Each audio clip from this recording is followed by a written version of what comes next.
ठीक है, चैलेंज था लेकिन सभा हुई, संपन्न हो गई।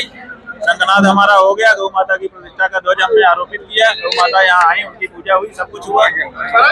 ऐसा है कि हम लोग गौ माता की प्राण और प्रतिष्ठा की रक्षा के लिए इस समय अभियान चला रहे हैं, जो कि अब धर्म युद्ध में परिणत हो गया है। उसको हमने गविष्ठी नाम वेदों के आधार पर दिया है, जो गविष्ठी का मतलब गौ युद्ध होता है। अब उस युद्ध को लड़ने के लिए, जैसे महाभारत का युद्ध लड़ने के पहले भगवान श्री कृष्ण ने अर्जुन का मोह दूर करने के लिए गीता का ज्ञान दिया था, ऐसे ही हम लोग एक गविष्ठी यात्रा करेंगे। अब छोड़ दिया। अच्छा, छोड़ के कितने लोग भाजपाई, कितने छोड़े हुए भाजपाई यहाँ देखो भाई, एक बार कैमरा घुमा के रिकॉर्ड कर दो।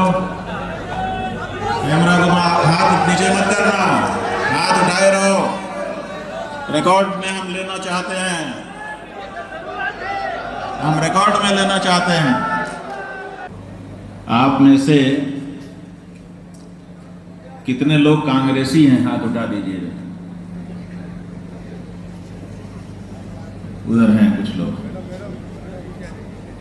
ठीक, वापस कर लीजिए। आप में से कितने लोग समाजवादी पार्टी के, सपाई कितने लोग हैं, वो कुछ लोग हैं। इधर एक व्यक्ति है, इधर भी एक व्यक्ति है, ठीक है।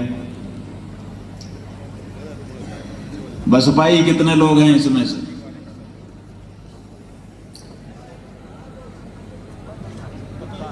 एक भी नहीं। भाजपाई कितने हैं इसमें?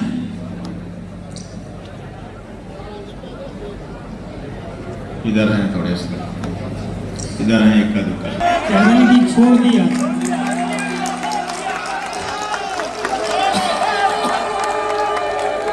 नहीं, थोड़ा शांत होइए।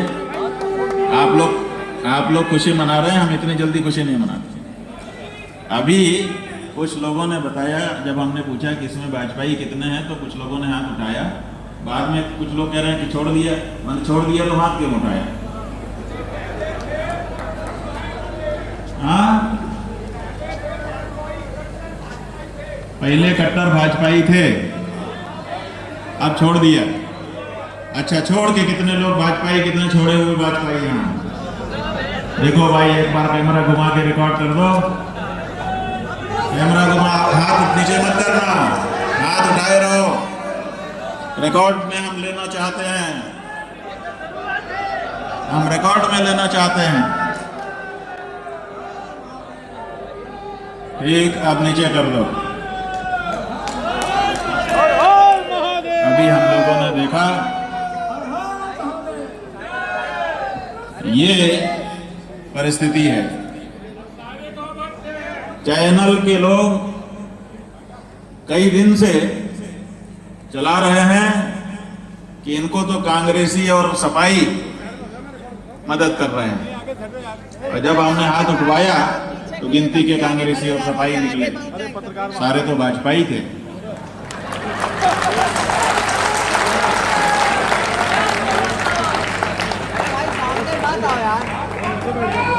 इसका मतलब कि चैनल वाले समझ नहीं पाए, चैनल वाले समझ नहीं पाए कि ये क्षरण कितना तेजी से हो रहा है। भाजपा से कैसे लोग भाग रहे हैं। अब भाजपा जो है वो भाजपा हो गई है।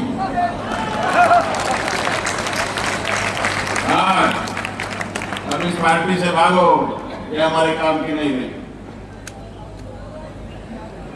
हाँ?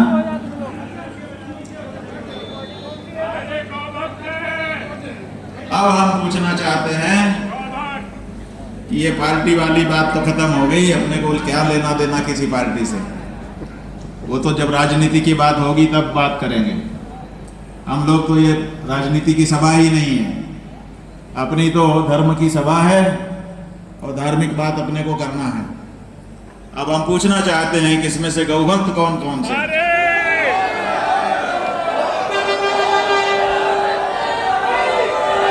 बहुत अच्छे।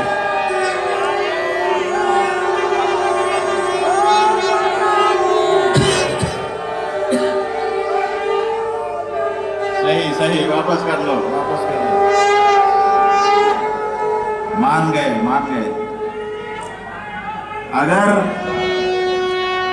अगर आप लोग पक्के गौ भक्त नहीं होते तो इतनी रुकावट के बाद यहां आके बैठे ना होते।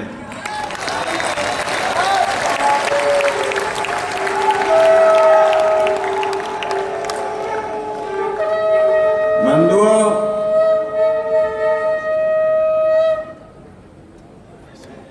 आप लोगों से हमारा एक अनुरोध है कि कार्यक्रम संपन्न होने के बाद अगर आपके जेब में कागज हो तो ठीक है, नहीं तो यहाँ किसी से मांगना, छोटी सी स्लिप में ही सही अपना नाम, पता और फोन नंबर दे के जाना, क्योंकि आज से जो इतिहास नया आरंभ हो रहा है उसके फाउंडर आप लोग बनोगे।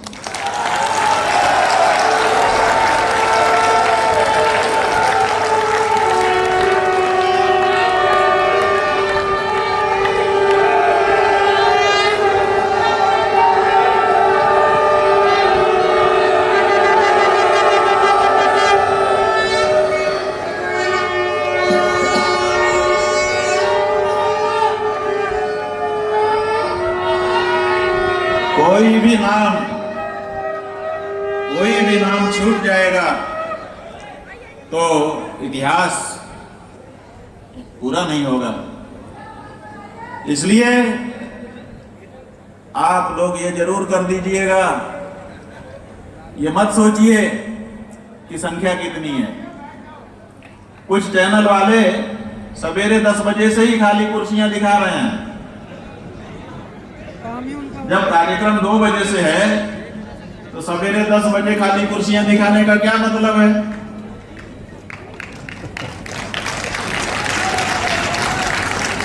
बच्चा पैदा नहीं हुआ तो सोनोग्राफी से उसका फोटो दिखा रहे हैं। मीडिया वाले ध्यान से सच्चाई दिखाया, कितनी जल्दी है उनको, सच्चाई दिखाया करो। 4 घंटा प्रतीक्षा नहीं कर सकते कि कितने होंगे दिखेंगे। आप भगवान पहले से ही दिखाना शुरू कर दे रहे हैं कि फ्ला फ्ला फ्ला, शंकराचार्य का धर्म युद्ध कार्यक्रम फ्ला, ये उनकी हेडिंग है, ब्रेकिंग न्यूज है। अच्छा, हम पूछते हैं, चैनल वालों से ही पूछते हैं, क्या आप लोग तो खूब कवर करते ही रहते हो, ज्यादा भीड़ शराब की दुकान में होती है कि दूध की दुकान में? बताओ। ज्यादा भीड़ कहां है? तो ये शराब की दुकान है कि यहां भीड़ हो जाए? यहां ज्यादा भीड़ हो जाती तो इसका मतलब था शराब की दुकान। ये कम भीड़ है, इसी से पता चल रहा है कि ये शुद्ध गाय के दूध की दुकान।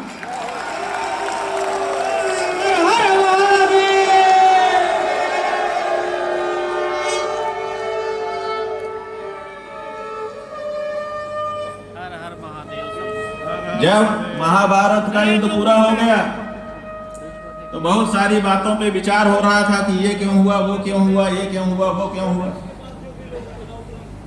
तो ये विचार होने लगा कि जब अर्जुन कर्ण के रथ को बाण मारते थे तो बहुत पीछे चला जाता था, अब जब अर्जुन मारता था तो थोड़ा पीछे जाता था। अर्जुन इस बात का गुमान पाल के बैठे थे कि मैं विशेष हूं, क्योंकि कर्ण के बाणों में वो कि बल तो ज्यादा कर्ण के बाण में था। सब आश्चर्यचकित हो गए कि अरे ऐसा कैसे हो सकता है, जब उसके बाण में बल होता तो अर्जुन का रथ भी बहुत पीछे हो जाना चाहिए था। कहा महाराज आप ये किस आधार पर कह रहे हैं?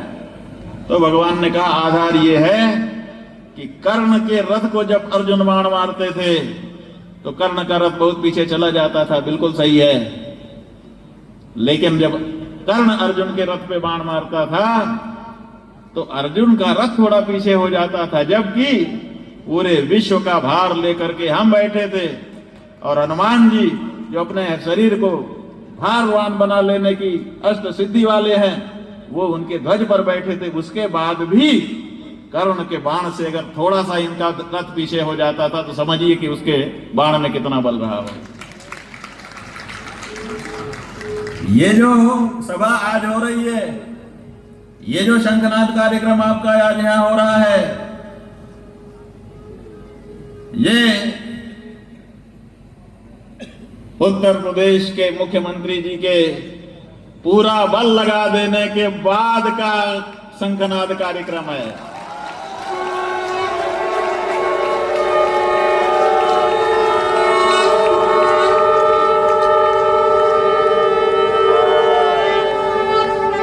मीटिंग बैठी थी, बैठक हुई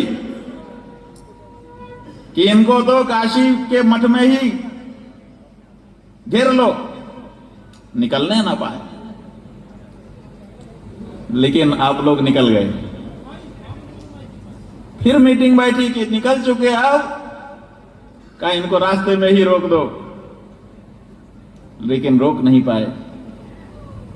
फिर कहा कि लखनऊ में घुसना मत दो, लेकिन आप लोग घुस आए। फिर कहा कि हम अनुमति नहीं देंगे, अनुमति भी देनी पड़ गई। फिर कहा कि 16, अरे रुको भाई, आप लोग तो बहुत अधीर हो जाते हो, हम भी तो अपनी बात बोल रहे हैं। 16 शर्तें इनको पकड़ाओ, ये शर्तों से डर करके फिर पीछे होंगे। 16 शर्तों का कागज आपको पकड़ाया गया, आप भयभीत नहीं हुए, आपने कहा हमें मंजूर है शर्तें। हालांकि नियम यही है, लोगों ने कहा है कि कोई शर्त होती नहीं प्यार में, और यहां शर्त लगाई जा रही है। हम लोगों ने कहा कि अच्छा, शर्त लगाई गई। हमसे पत्रकारों ने पूछा कि आपको तो सशर्त अनुमति मिल रही है शर्त लगा करके। हमने कहा बिल्कुल सही है, अगर बिना शर्त की अनुमति हो जाती तो हमारे मन में भ्रम उत्पन्न होता कि कहीं प्यार है उनके मन में हमारे लिए, युद्ध करना कठिन हो जाता।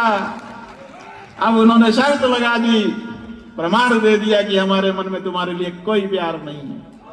अब हमारे लिए लड़ना और सरल हो गया और सहज हो गया। ये शर्तनामा हमारा मार्ग प्रशस्त कर रहा है। फिर भी आप आगे बढ़ गए। फिर उन्होंने 10 शर्तें और बढ़ा के 26 कर दिया। लो भाई, लेकिन आप टस से मस नहीं हुए। आपने कहा जैसे 16 वैसे 26, आप आगे बढ़ गए। 24 घंटा पहले उन्होंने अनुमति दी। आपने लोगों को रोक रखा था, दूर दूर से लोग यहां आने के लिए तैयार थे, टिकट करा करके बैठे थे। फिर जब देखा कि अनुमति नहीं मिल रही है तो उन्होंने सोचा कि एकदम मौके पे कराएंगे तो पैसा डूब जाएगा, 2-3 दिन पहले करा लेते हैं कैंसिलेशन, क्योंकि अभी तक अनुमति नहीं मिली, इसका मतलब नहीं मिलेगी। तो लोगों ने टिकट कैंसिल करा दिए। जब पता चला कि टिकट कैंसिल हो गए, तब उन्होंने 24 घंटे पहले अनुमति दे दी। आप लोग प्रसन्न हो गए। आपने टेंट हाउस वालों को कहा, टेंट हाउस वालों लगाओ, कुछ व्यवस्था शुरू करो। उन्होंने ट्रक में अपना सामान लादा लेके आके खड़े हो गए। कहा अभी नहीं घुस सकते आप। 5-6 घंटा और देर कर दिया कि अभी नहीं घुस सकते, अभी नहीं घुस सकते। पता चला कि सूर्यास्त हो गया। जब सूर्यास्त हो गया तब उनको कहा कि अच्छा आप जाओ। तभी आप लोग नहीं माने, रात में जग करके आप काम कराने लगे। और तब एक नोटिस आ गया, रात को 9:30-10 बजे एक नोटिस आ गया कि आपने ये व्यवस्था नहीं कर रखी है, सारी जिम्मेदारी आपकी होगी, कुछ भी गड़बड़ हुआ सारी जिम्मेदारी आपकी। रात को 10 बजे। अब ये लोग हमको फोटो खींच करके भेजे कि महाराज अब अंतिम में ये आ गया। हमने कहा रिसीव कर लो, आगे काम करो। उससे भी नहीं डिगे। लेकिन जब बारीकी से पढ़ा, लोग तो ज्यादातर लोग तो मजबून पढ़ रहे थे कि नोटिस में क्या लिखा है। हमने सोचा जरा ऊपर नीचे भी देख लेना चाहिए, आजू बाजू भी देखना चाहिए। तो जब आजू बाजू देखा तो बैक डेट में वो नोटिस जो है बैक डेट में है, दे रहे हैं 10 तारीख को और डाले हुए हैं 9 तारीख, ताकि आगे चल करके वो आम को फंसाने के काम में आए। ये चतुराई हो रही है। कैसे फंसा दे शंकराचार्य को, कैसे फंसा दे गौ भक्तों को, कैसे फंसा दे इन सच्चे हिंदुओं को। ये कार्य ये सरकार कर रही है।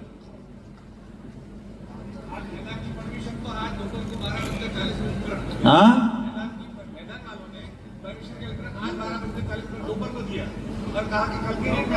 ये देखिए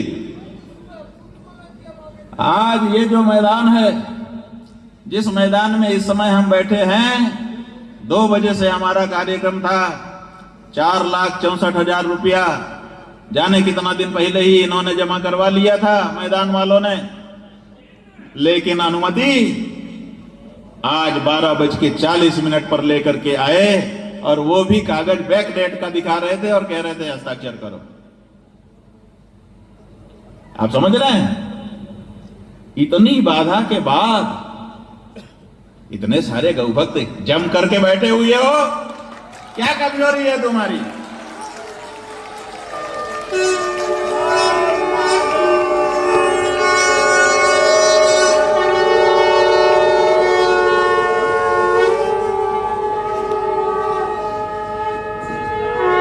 ये बताओ, इतना बड़ा गुब्बारा कोई लेकर के तुमको मारे तो तुमको चोट लगेगी कि ठोस इतनी बड़ी छोटी सी लोहे की हथौड़ी से कोई तुमको मारे तो चोट लगेगी? बताओ, इतने बड़े गुब्बारे से कि घनत्व वाली इतनी बड़ी लोहे की हथौड़ी से किससे लगेगी महाराज? तो आप समझ लो, बड़ी भीड़, बड़ा गुब्बारा है। और ये जो आप लोग बैठे हुए हो, ये ठोस हथौड़ी है, इसकी चोट उनको लगने वाली है, बचेंगे नहीं।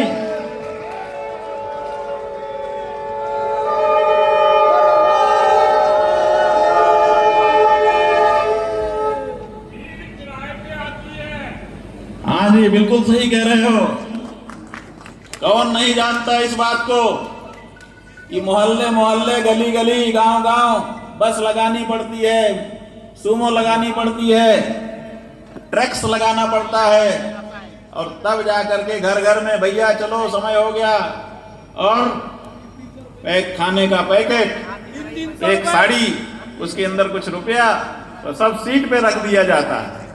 कई कई जगह के तो ऐसे दृश्य आ गए कि ऐसे जब सजाते हैं ना टेंट वाले, तो जो कुर्सी रखते हैं उसी पे मिठाई, पूड़ी, साड़ी और रुपए का पैक वो सब डाल के उसी सीट पे रख देते हैं। आइए इस सीट पे बैठिए और इस सीट पे जो सखा है वो आपका, फिर भी खाली रह जाती है। वो दृश्य भी हम लोगों ने देखे हैं। इसलिए भीड़ दिखाने का कोई मतलब नहीं है। ठोस गौभक्त, ठोस सनातन धर्मी हमको चाहिए थे। हमें प्रसन्नता है कि आप लोग हमें मिले हो।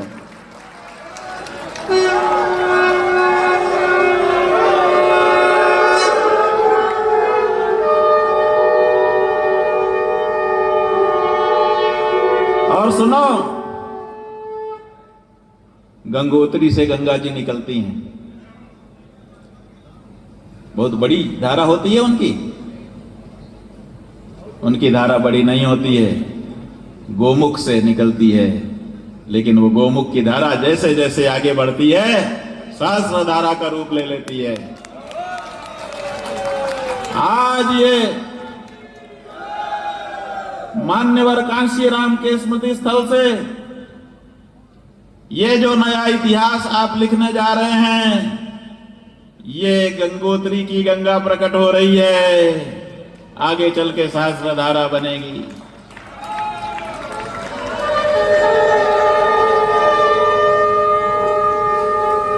कांशीराम जी झोला लेकर के बगल में टांगने वाला,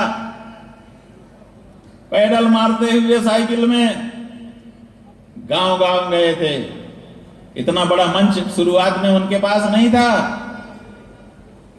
उनके पास गाड़ी भी नहीं थी 4 चक्के की, और गांव गांव जा करके चबूतरों पर बैठ करके एक एक व्यक्ति से उन्होंने बात की। और इसी उत्तर प्रदेश में उनके शिष्य, उनकी शिष्या मायावती बैठ करके शासन की कि नहीं की? हाँ, 4 बार। अब इतना हम नहीं जानते, महाराज जी तो वो भी जानते हैं। 4 बार शासन कर दिया उस मायावती जी ने, जिनके गुरु कांशीराम जी झोला टांग के गांव गांव चबूतरे पे बैठ करके बिना किसी आसन बिछे चबूतरे पर लोगों को जा जा के बात समझाते थे अकेले। आप तो हजारों से शुरुआत कर रहे हो जी, बस आपके उसी समर्पण की आवश्यकता है जो मान्यवर कांशीराम ने दी। हम भी मान्यवर इसीलिए कह रहे हैं, उनका जो भी विचार रहा होगा, लेकिन कैसे सत्ता के लिए आगे बढ़ा जाता है और कैसे उसमें बदलाव ला दिया जाता है, अपने परिश्रम से उन्होंने भी सिद्ध कर दिया था। जो अच्छी चीज है वो कहीं से भी स्वीकार कर लेनी चाहिए। आज कांशीराम जी के समर्पण की हम लोगों को भी आवश्यकता है। बंधुओं, हमारे यहां कहा गया है, स्वस्ति प्रजाभ्यः परिपालयन्ताम् न्याय्येन मार्गेण महीं महिषाः गो ब्राह्मणेभ्यः शुभमस्तु नित्यम् लोकाः समस्ताः सुखिनो भवन्तु। स्वस्ति प्रजाभ्यः, हम साधु संत विद्वान जिनको आप लोग धर्म रक्षक कहते हो, जब हम कल्याण की कामना करते हैं तो हम स्वस्ति राजभ्य नहीं कहते हैं। राजाओं के लिए कल्याण की कामना हम नहीं करते हैं। हमारे पूर्व पुरुषों ने जब स्वस्ति कल्याण की कामना की तो क्या कहते हैं? राज्ञा राजभ्या राजवी। तो स्वस्ति प्रजाभ्या, राजभ्य स्वस्ति नहीं कह रहे हैं, प्रजाभ्य स्वस्ति कह रहे हैं। हम प्रजा के कल्याण की कामना करने वाले लोग हैं। और वो साधु जो यहां नहीं आ सके, देखो बुलाया तो इनको भी हमने नहीं था। क्या यहां अयोध्या जी से नहीं आए हैं महाराज जी, दिलीप दास जी जैसे आचार्य मान? क्या यहां वृंदावन से नहीं आए हैं संत? क्या यहां काशी से नहीं आए हैं? क्या यहां हरिद्वार से नहीं आए हैं? क्या यहां बद्रीनाथ जी से नहीं आए हैं? कहां कहां से आए हैं? इनको भी नहीं बुलाया था, लेकिन इन्होंने गौ माता के लिए अपना कर्तव्य समझा, आए। क्यों? क्योंकि स्वस्ति प्रजाभ्यः, इनके मन में प्रजा के कल्याण की कामना है। ये असली संत हैं। और वो जो स्वस्ति राजभ्यः, राजाओं का कल्याण हो कामना कर रहे हैं, वो यहां दिखाई नहीं दे रहे हैं। वो सरकारी संत हैं। हमें सरकारी संत नहीं चाहिए, हमें तो असरकारी। समझ रहे हैं? असरकारी का 2 अर्थ है। एक तो जो सरकारी ना हो वो असरकारी, और जिसका असर पड़ता हो जनता में वो असरकारी। तो बंधुओं, सरकारी जो है उसका असर तब तक है जब तक सरकार है, और जो असरकारी है उसका असर कब तक है? जब तक वो रहेगा तब तक उसका असर रहेगा, और जब वो चला जाएगा तब भी उसका असर रहेगा। आदि शंकराचार्य जी चले गए, आज भी उनका असर है। रामानंदाचार्य जी चले गए, आज भी उनका असर है। मध्वाचार्य जी, वल्लभाचार्य जी, हमारे अनेक आचार्य हैं, चले गए, आज भी उनका असर है। अरे उनकी तो छोड़ो, हमारे कबीरदास जी महाराज, हमारे नानक जी महाराज, हमारे दादू जी महाराज, किसका किसका नाम लें, आज भी उनका असर है। तो सरकारी संत तब तक असरदार हैं जब तक सरकार है। इसलिए सरकारी संतों के पैर में पड़ोगे तो जब तक सरकार है तब तक उनका असर रहेगा। जैसे सरकार गई असर समाप्त। और अगर असरकारी संतों के साथ जुड़ोगे तो पीढ़ियों पीढ़ियों तक तुम्हारे ऊपर, तुम्हारे जीवन के ऊपर उनका असर रहेगा। इसलिए असरकारी संतों के साथ जुड़िए। बंधुओं, न्यायेन मार्गेण स्वस्ति प्रजाभ्यः। पहले तो संतों ने कहा कि प्रजा का कल्याण हो। सरकार का कल्याण हम नहीं मनाते, हम तो प्रजा का कल्याण मनाते हैं। प्रजा का कल्याण करने वाला कोई शासक आए तो उसको जरूर आशीर्वाद देते हैं कि भाई तुम करो जो हम चाहते हैं वो कर रहे हो, अच्छी बात है। लेकिन जो प्रजा को ताक पर रख करके केवल अपना सोचता है, अपनी प्रजा की भावना की अनदेखी करता है, वो हमारे आशीर्वाद का विषय कथम भी नहीं हो सकता, वो हमारी श्रद्धा का आश्रय कथम भी नहीं हो सकता। इसलिए न्यायेन मार्गेण महीम महिषाः। न्याय के मार्ग से अगर तुम राजा बने हो तो प्रजा का शासन करो, अन्याय के मार्ग से तुम नहीं कर सकते। न्याय का मार्ग क्या है? जो जिस योग्य है उसको वो वस्तु मिलनी चाहिए, और जो अयोग्य है उसको वंचित किया जाना चाहिए। आप बताइए, वेद पढ़ने वाले बटुक क्या आपके जूते के योग्य हैं? क्या आपके लाठी के योग्य हैं? क्या उनकी शिखा उखाड़े जाने के योग्य है? मुगलों ने वह हिम्मत नहीं की। जो हिम्मत धिक्कार है, धिक्कार है, धिक्कार है।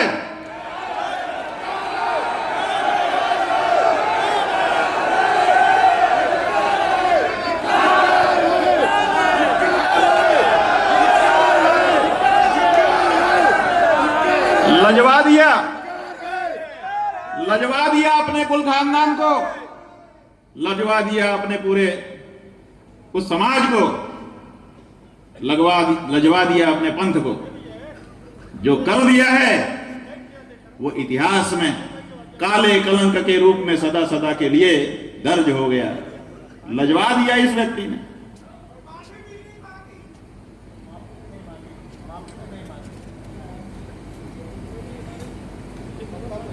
न्यायेन मार्गेण, इसलिए न्याय के मार्ग को हमें अपनाना है। गो ब्राह्मणेभ्यः शुभमस्तु नित्यम। हमारे पूर्वजों ने कामना की थी कि गाय और ब्राह्मण का शुभ हो और लोका समस्ता सुखिनो भवन्तु, सारे संसार के लोग सुखी हो जाएं। अब देखिए, आप कहते हैं कि भेदभाव है। हाँ, भेदभाव है। गौ ब्राह्मण के लिए शुभ मांग रहे हैं और लोक के लिए सुख मांग रहे हैं। लोका समस्ता सुखिनो भवन्तु। क्यों? गौ को सुखी होने का हक नहीं है? ब्राह्मण को सुखी होने का हक नहीं है? नहीं है। यही तो बात है। ब्राह्मण से ही देहोयम क्षुद्र कामाय नेष्यते कृक्षाय तपसे चैव प्रेत्यानंत सुखाय च। ब्राह्मण जो है सुख भोगने के लिए नहीं पैदा हुआ है, ब्राह्मण तो तपस्या करने के लिए पैदा हुआ है। पर कारज के कारण साधु न दरा सकी। ये साधुओं का शरीर अपने सुख के लिए है ही नहीं, ये तो दूसरों के लिए जीते हैं। इसलिए इनके लिए सुख नहीं मांगा गया है, इनके लिए शुभ मांगा गया है। और आम लोगों के लिए, आम लोग अपने लिए जीते हैं, उनके लिए सुख की कामना की गई है। लोका समस्ता सुखिनो भवन्तु, सब लोग सुखी हो जाएं। ये हमारे पूर्वजों की दृष्टि रही है और इसी दृष्टि के अनुसार आप देखिए न्याय और अन्याय का निर्णय हुआ। यही देश है जिस देश में परीक्षित नाम के राजा हुए और राजा होने के बाद दिग्विजय करने के लिए निकले। ये हमारे यहाँ की परंपरा रही है कि जब कोई राजा नया गद्दी पे बैठता है तो वो दिग्विजय के लिए निकलता है कि हमको सब लोग स्वीकार कर रहे हैं कि कोई मना कर रहा है। जैसे आजकल फैल गया है ना रोग, मैं नहीं मानता उनको शंकराचार्य, मैं नहीं मानता। तो इसके लिए दिग्विजय करनी पड़ती है कि तुझे मानना होगा।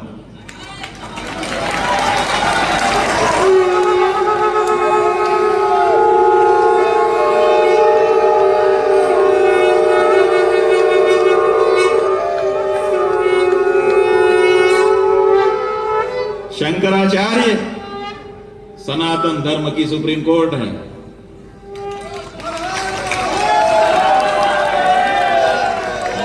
जो हमारे मठों मंदिरों के महंत हैं, मंडलेश्वर हैं, वो हाई कोर्ट है। और जो हमारे साधु संत हैं, जो इस तरह की जिम्मेदारी नहीं संभालते लेकिन फिर भी वेश धारण करके भगवान के भजन में लगे हुए हैं, वो भी कोई कम नहीं है। तो हमारी लोअर कोर्ट है। बोल शंकराचार्य भगवान की। ये हमारी हिंदू पद्धति है बंधुओं। यहां पर भीड़ निर्णय नहीं करती है। यहां पारिषद व्यवस्था है और पारिषद व्यवस्था में बताया गया है चत्वारो वेद धर्मज्ञ परशत्रैविध्यमेव च सब्रूत यम सधर्मस्यात् एको वाध्यात्म वित्तमः। और कोई अध्यात्म को ठीक ठीक से जानने वाला एक भी है तो लाखों की अपेक्षा उसी एक जानकार की बात को हमारा समाज स्वीकार करता है। यहाँ भीड़ का कोई मतलब नहीं, यहाँ विद्वत्ता का मतलब है, यहाँ ज्ञान का मतलब है, यहाँ समझ का मतलब है। ये भीड़ तंत्र नहीं है, ये भेड़ तंत्र नहीं है, ये भिड़ने वाला तंत्र है। हर हर महादेव। आ जाओ, जिसको खुजली हो आ जाओ। तुम्हारी हर बात का जवाब यहां मिलेगा। राजा ने उनके सामने कोई सिर उठा करके खड़ा नहीं हुआ। उनकी यात्रा संपन्न हो रही थी, लेकिन एक जगह जब शिविर गए थे वहीं उनको खिड़की से एक दृश्य दिखाई दिया। उन्होंने खिड़की से देखा दूर एक गाय खड़ी है, उसी के पास एक वृषभ खड़ा हुआ है। और उन्होंने देखा कि राजा जैसा वेश धारण करके एक व्यक्ति आया और उसने एक डंडा गाय को मार दिया। राजा जो चक्रवर्ती हैं, राजा जो दिग्विजय के लिए निकले हुए हैं, उन्होंने सेना नहीं बुलाई। म्यान से तलवार निकाल करके कुटिया से बाहर, शिविर से बाहर आ गए, दौड़ करके उस जगह पे पहुंच गए और ललकार दिया, अरे दोस्त कौन है तू? मेरे राज्य में ऐसा दुष्ट व्यक्ति नहीं हो सकता। बोल किस राज्य से आया है, कहां का रहने वाला है? क्योंकि मेरे राज्य की प्रजा धर्मानुसार चलती है और धर्म कहता है कि गाय पूजनीय है, उसको अपमान नहीं किया जा सकता। तो गाय का अपमान करता है, गाय पे प्रहार करता है, तो मेरे देश का हो नहीं सकता, तो विदेशी है। और बोलता है नहीं बोलेगा तो अभी तेरा सिर खंडित करता हूं। चरणों में गिर गया, मत मारिए, मैं शरणागत हूं, मेरा नाम कलियुग है। मेरा यह स्वभाव है कि मैं गाय और ब्राह्मण पे प्रहार करता हूं। कुछ लोगों का स्वभाव ही होता है, उनको कोई जरूरत हो ना हो तब भी कहते हैं कि एक नाई था, अच्छा व्यक्ति था, लोगों के मनन करता था, फिर धीरे धीरे बूढ़ा हो गया। बेटा भी धीरे धीरे दुकान में आकर के सीखने लगा, लेकिन वो थोड़ा नए खून का था, पहलवानी का, और थोड़ा वही प्रकृति की बात हम बता रहे। तो वो क्या करता था कि लोगों का मुंडन करने के बाद खटका मार देता था, उंगली उल्टी करके यूं, जैसे मटका पे कोई टन टन बजा रहा, और ऐसा करके उसको अच्छा लगता था। कुछ लोग कहते हैं ये क्या किया, कुछ लोग समझते ही नहीं थे। एक दिन एक साधु महात्मा गए, कहा भाई मुंडन कर दो, कर दिया, तो करने के बाद टन। तो महात्मा जी समझ गए कि ये उद्धत है, इसको शिक्षा देनी चाहिए। तो महात्माओं की शिक्षा ही अलग तरह की होती है। महात्मा जी ने कहा अच्छा ये क्या तुमने कुछ किया क्या? बोले महाराज मटकी जैसा आपका सिर है, हमने कहा कि कहीं इसमें क्रैक तो नहीं है, जरा देख लें, टन टन बोल रहा है कि नहीं। कहा जरा फिर से करना, तुम बहुत अच्छे से खटका मारते हो। तो उसने सोचा कि आज तक तो ऐसा कोई मिला नहीं, फिर उसने खटका मार दिया।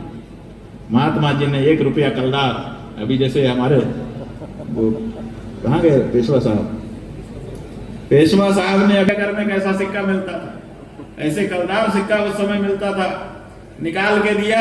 क्या इतना बढ़िया खटका कौन मार, एक बार और, तो एक बार और मारा, एक और सिक्का दे दिया। अब उस लड़के की आदत पड़ गई, उसने कहा कि इससे तो अपने को इनाम मिलता है, चले गए। महात्मा जी बाहर निकले, उन्होंने देखा कि एक पहलवान जा रहा है नाई की दुकान में।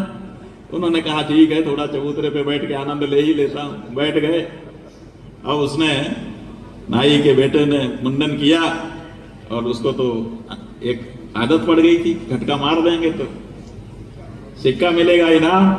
तो उसने सोचा कि ये तो महात्मा जी से भी ज्यादा मालदार लगता है, जब तगड़े ही मारता हूं ताकि तगड़े ही मिल जाए। तो यूं दिया, अब जैसे ही दिया उसने ऊपर देखा, क्या करता है, खटका मारा गया, वो तो डब्बा है। सच बोल, कहा जी। तब तक तो पहलवान साहब को गुस्सा आ गया, कुर्सी से दमक करके खड़े हुए लिया, उठा के पटक दिया, 3-4 हड्डियां इधर की, 3-4 हड्डियां उधर की।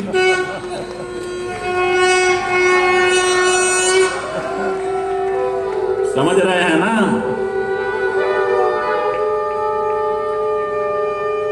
आप साधु को खटका मार सकते हो, साधु तो इनाम ही दे देगा, लेकिन कोई ना कोई पहलवान मिलेगा, चकनाचूर करेगा। हर हर महादेव। आप लोग समझ रहे होंगे, क्योंकि जो गाइडलाइन है उसमें नाम लेने की मनाही है। हमारा स्वभाव तो नहीं है बिना नाम लिए बोलने का, हम गोल गोल नहीं बोलते, जलेबी नहीं छानते, लेकिन क्या करें, गाइडलाइन है,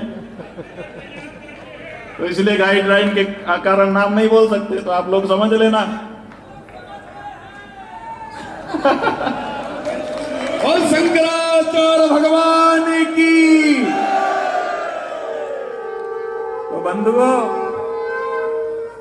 गाय, ये गाय जो है ना, ये गाय जो है, ये हमारी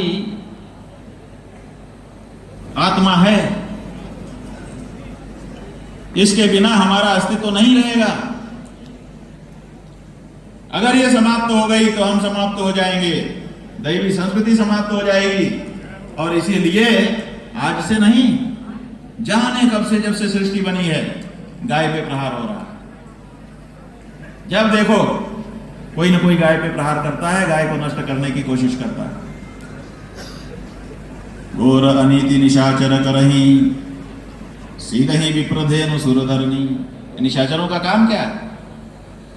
ये गाय को मारते हैं, ये ब्राह्मण को मारते हैं, और देवताओं से संबंधित जो भूमि भवन हो उनको मारते हैं, कब्जा करते हैं। यही इनका काम। जो लोग ये कर रहे हैं उन्हीं के वंशज हैं। निशाचर, निशाचर के नाम लेने पे प्रतिबंध नहीं है, इसलिए मिल जाते हैं, वहां आग लगाने की इनकी प्रवृत्ति होती है ताकि इनको नाश करें। जब भगवान श्री कृष्ण का आविर्भाव हुआ, वसुदेव जी ने उनको नंद बाबा के यहाँ पहुंचा दिया, वहां से योग माया को लेकर के वापस आए, कंस ने घुमा करके पटकना चाहा, माता उसके हाथ से छूट करके आकाश में अष्टभुजा रूप दिखा करके खड़ी हो गई। कहा तू मुझे क्या मारता है, तेरा मारने वाला उत्पन्न हो चुका है।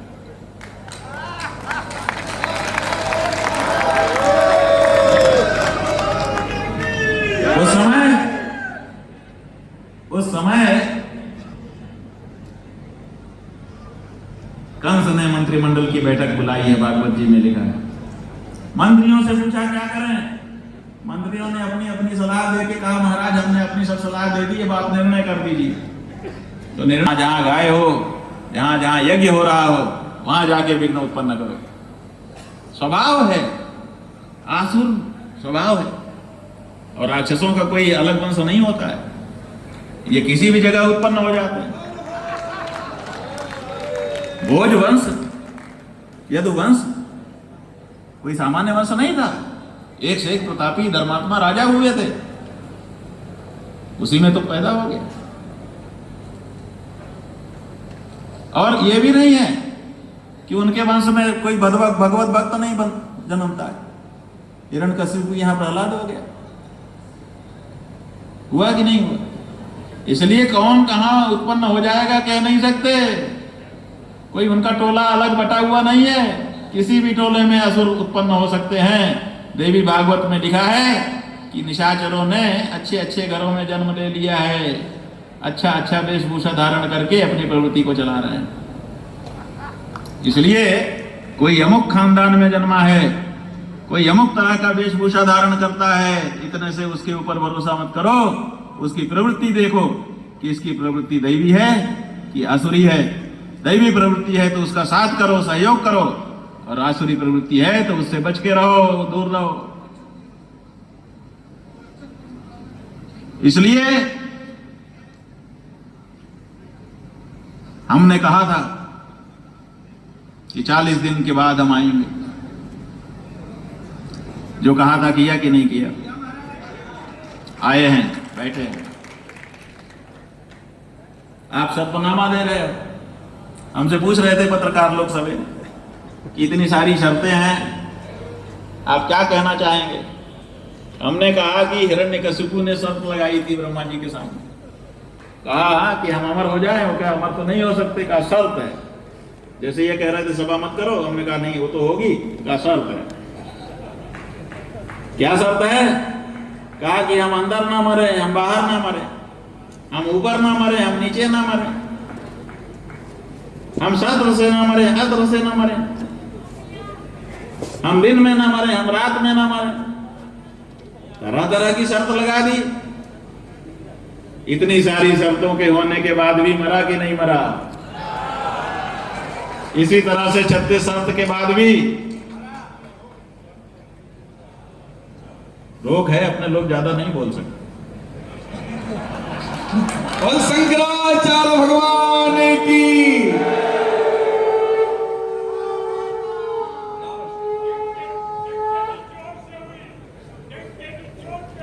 गौ माता के लिए जाने कितने युद्ध हुए हैं। वृत्रासुर नाम का ऋग्वेद में वर्णन आया है कि वृत्रासुर असुर हो गया। यह आसुरी प्रवृत्ति है कि गौ ब्राह्मण को मारो। उसने सोचा कि पूरे देश की गायें इकट्ठी करके ये गुफा में बंद करके सील कर देता हूं दरवाजा, सब मर जाएंगी। उसने ये कर दिया। पणि नाम के असुरों का सहाय लेकर के सब जगह से गायें हकवा के ले आया और एक बड़े पर्वत की गुफा में सबको बंद कर दिया। जब गायें बंद हो गई तो दूध मिलना बंद हो गया। दूध मिलना बंद हो गया तो दही जमना बंद हो गया। दही जमना बंद हुआ तो घी निकलना बंद हो गया। घी निकलना बंद हुआ तो उसी घी से देवताओं के लिए रोज हिंदू के घरों में आहुति होती थी। आहुति बंद हो गई। देवता कमजोर महसूस करने लगे, कह रहे हमें तो आहुति नहीं मिल रही है, क्या बात है? पता किया तो पता चला कि गायें गायब हो चुकी हैं। गायें गायब हो गई। किसने किया? पता करने पर पता चला कि वृत्रासुर नाम का असुर है, उसने ये सब किया। कहा मारो उसको, खत्म करो, उसके विरुद्ध धर्म युद्ध करो। पता किया तो पता चला कि उसने तो वरदान ले लिया है। क्या वरदान लिया है?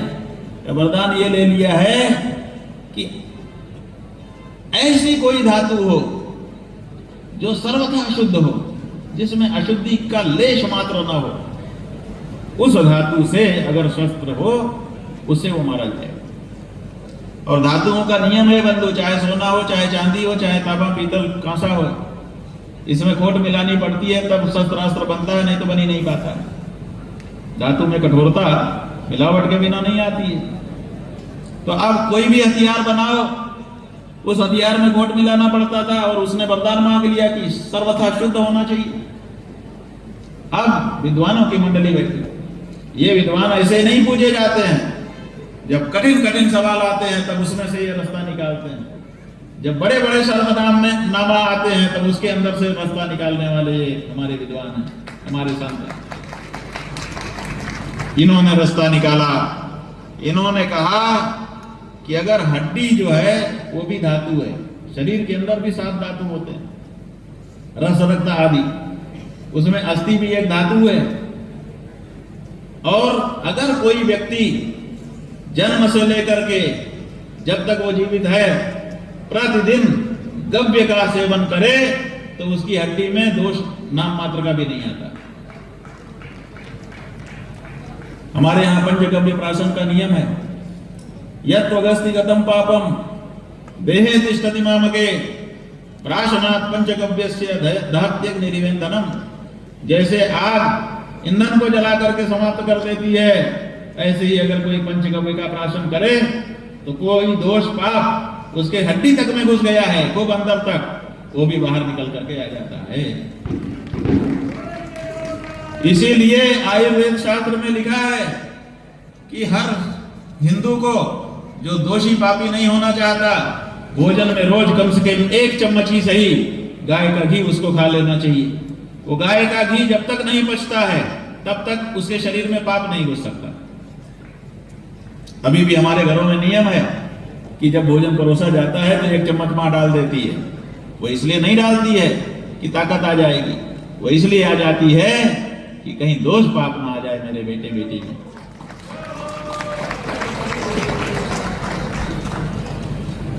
तो खोज शुरू हुई कि भाई कौन है ऐसा। तो आप समझिए कि कोई कोई किसी न किसी कारण से कितना भी नियमी आदमी हो, नागा हो ही जाता है। अब ये माता आई है, बोली हम तो वृंदावन से बाहर जाते नहीं, आज ही अकेले आए। तो गौ माता के नाम पे निकल ही पड़ी, तो इनका वो नियम एक रूप से खंडित हो गया। इसी तरह से हम लोग जाने कितने नियम लेते हैं, लेकिन परिस्थितियों बस कभी कभी आगे पीछे हो जाता है, खंडित हो जाता है। तो लोग गौ माता का गव्य तो सेवन करते थे, लेकिन किसी न किसी दिन किसी का खंडित हुआ था। लेकिन अथर्व वेद का पारायण करने वाले दध्य का अथर्वण ऋषि, अथर्वा ऋषि के पुत्र दधीची थे।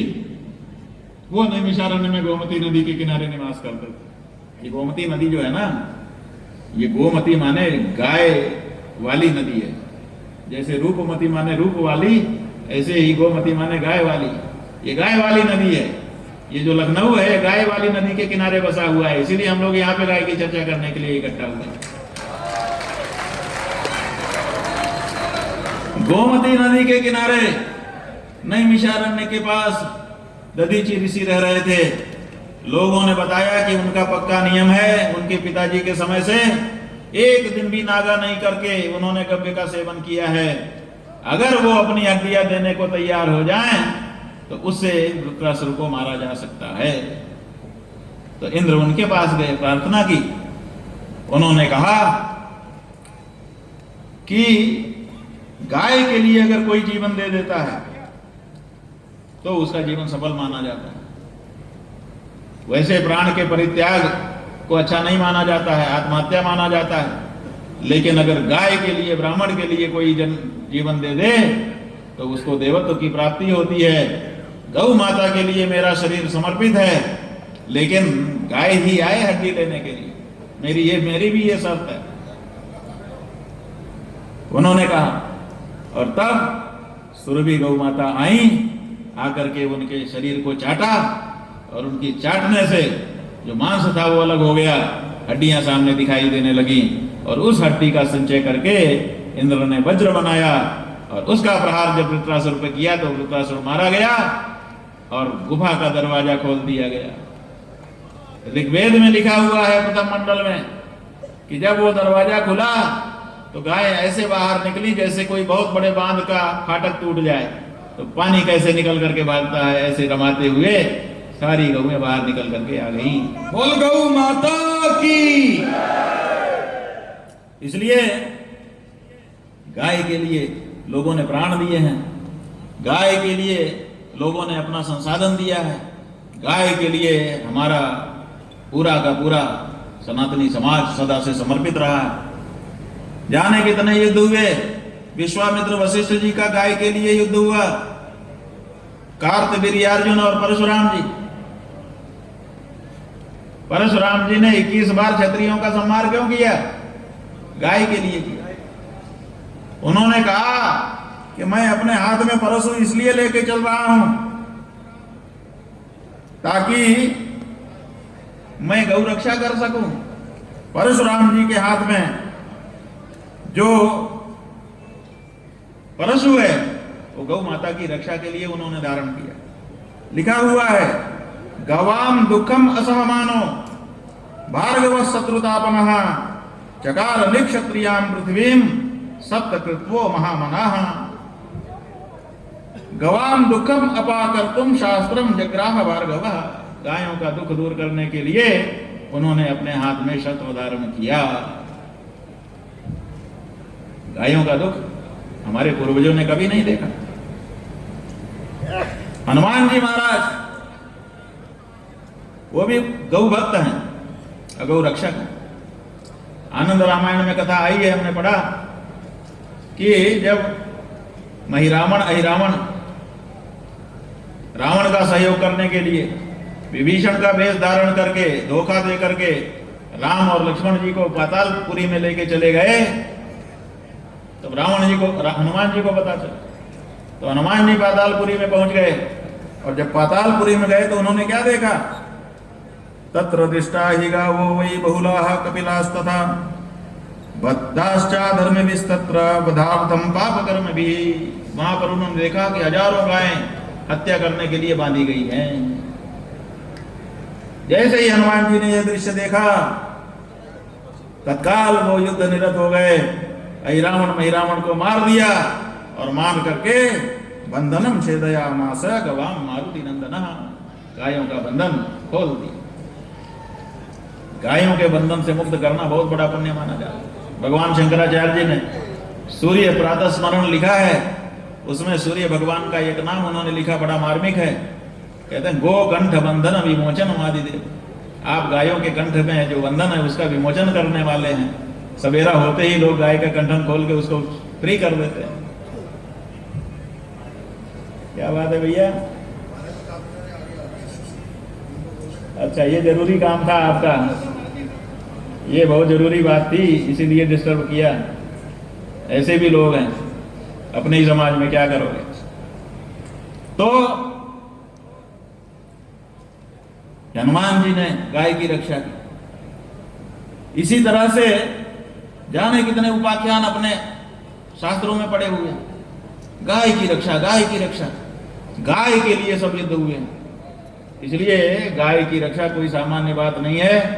गाय की सेवा के लिए राम आए, गाय की सेवा के लिए कृष्ण आए, गाय की सेवा के लिए हमारे पूर्वजों का सारा जीवन रहा। उसी गाय का अगर अपमान हो रहा है तो इसको किसी भी दशा में स्वीकार नहीं किया जा सकता है। और गाय को परेशान करने वाला हिंदू नहीं, दैवी संपत्ति का व्यक्ति नहीं, वो राक्षस है, निशाचर है। वो कोई हो, वो सगा भाई भी हमारा हो, अरे भाई तो दूर, हमारा सगा बाप भी हो और गाय को सताए तो हमारे लिए वो निशाचरी है। इसलिए तुमसे हमारा एक ही रिश्ता हो सकता है और वो रिश्ता युद्ध का रिश्ता हो सकता है। बोलिए गौ माता की। धर्म युद्ध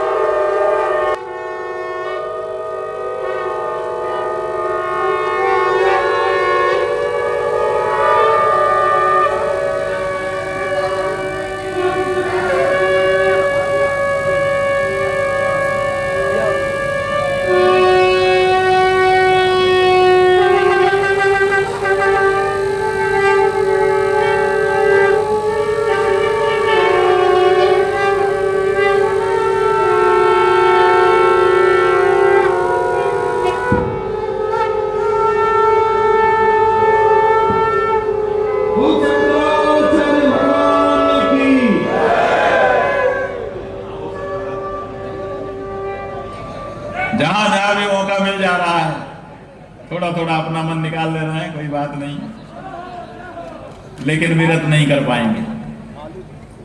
हनुमान जी जब चले रामकाज के लिए तो कितनी बाधा आई, लेकिन किसी से विरत नहीं हुए।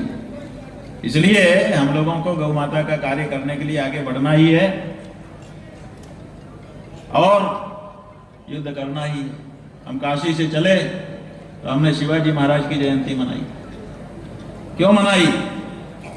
क्योंकि उनके जीवन की कथा है कि वो अपने पिता के साथ बीजापुर के राजा के पास गए थे, निकल करके बाजार से गुजर रहे थे। उसी समय एक राज कसाई एक गाय को गले में रस्सी बांध के खींच करके लेके जा रहा था। गाय समझदार थी, वो समझ रही थी कि कुछ गड़बड़ है, तो जाना नहीं चाहती थी। ले जाने का तरीका उसका बताता होगा कि ये गलत आदमी है।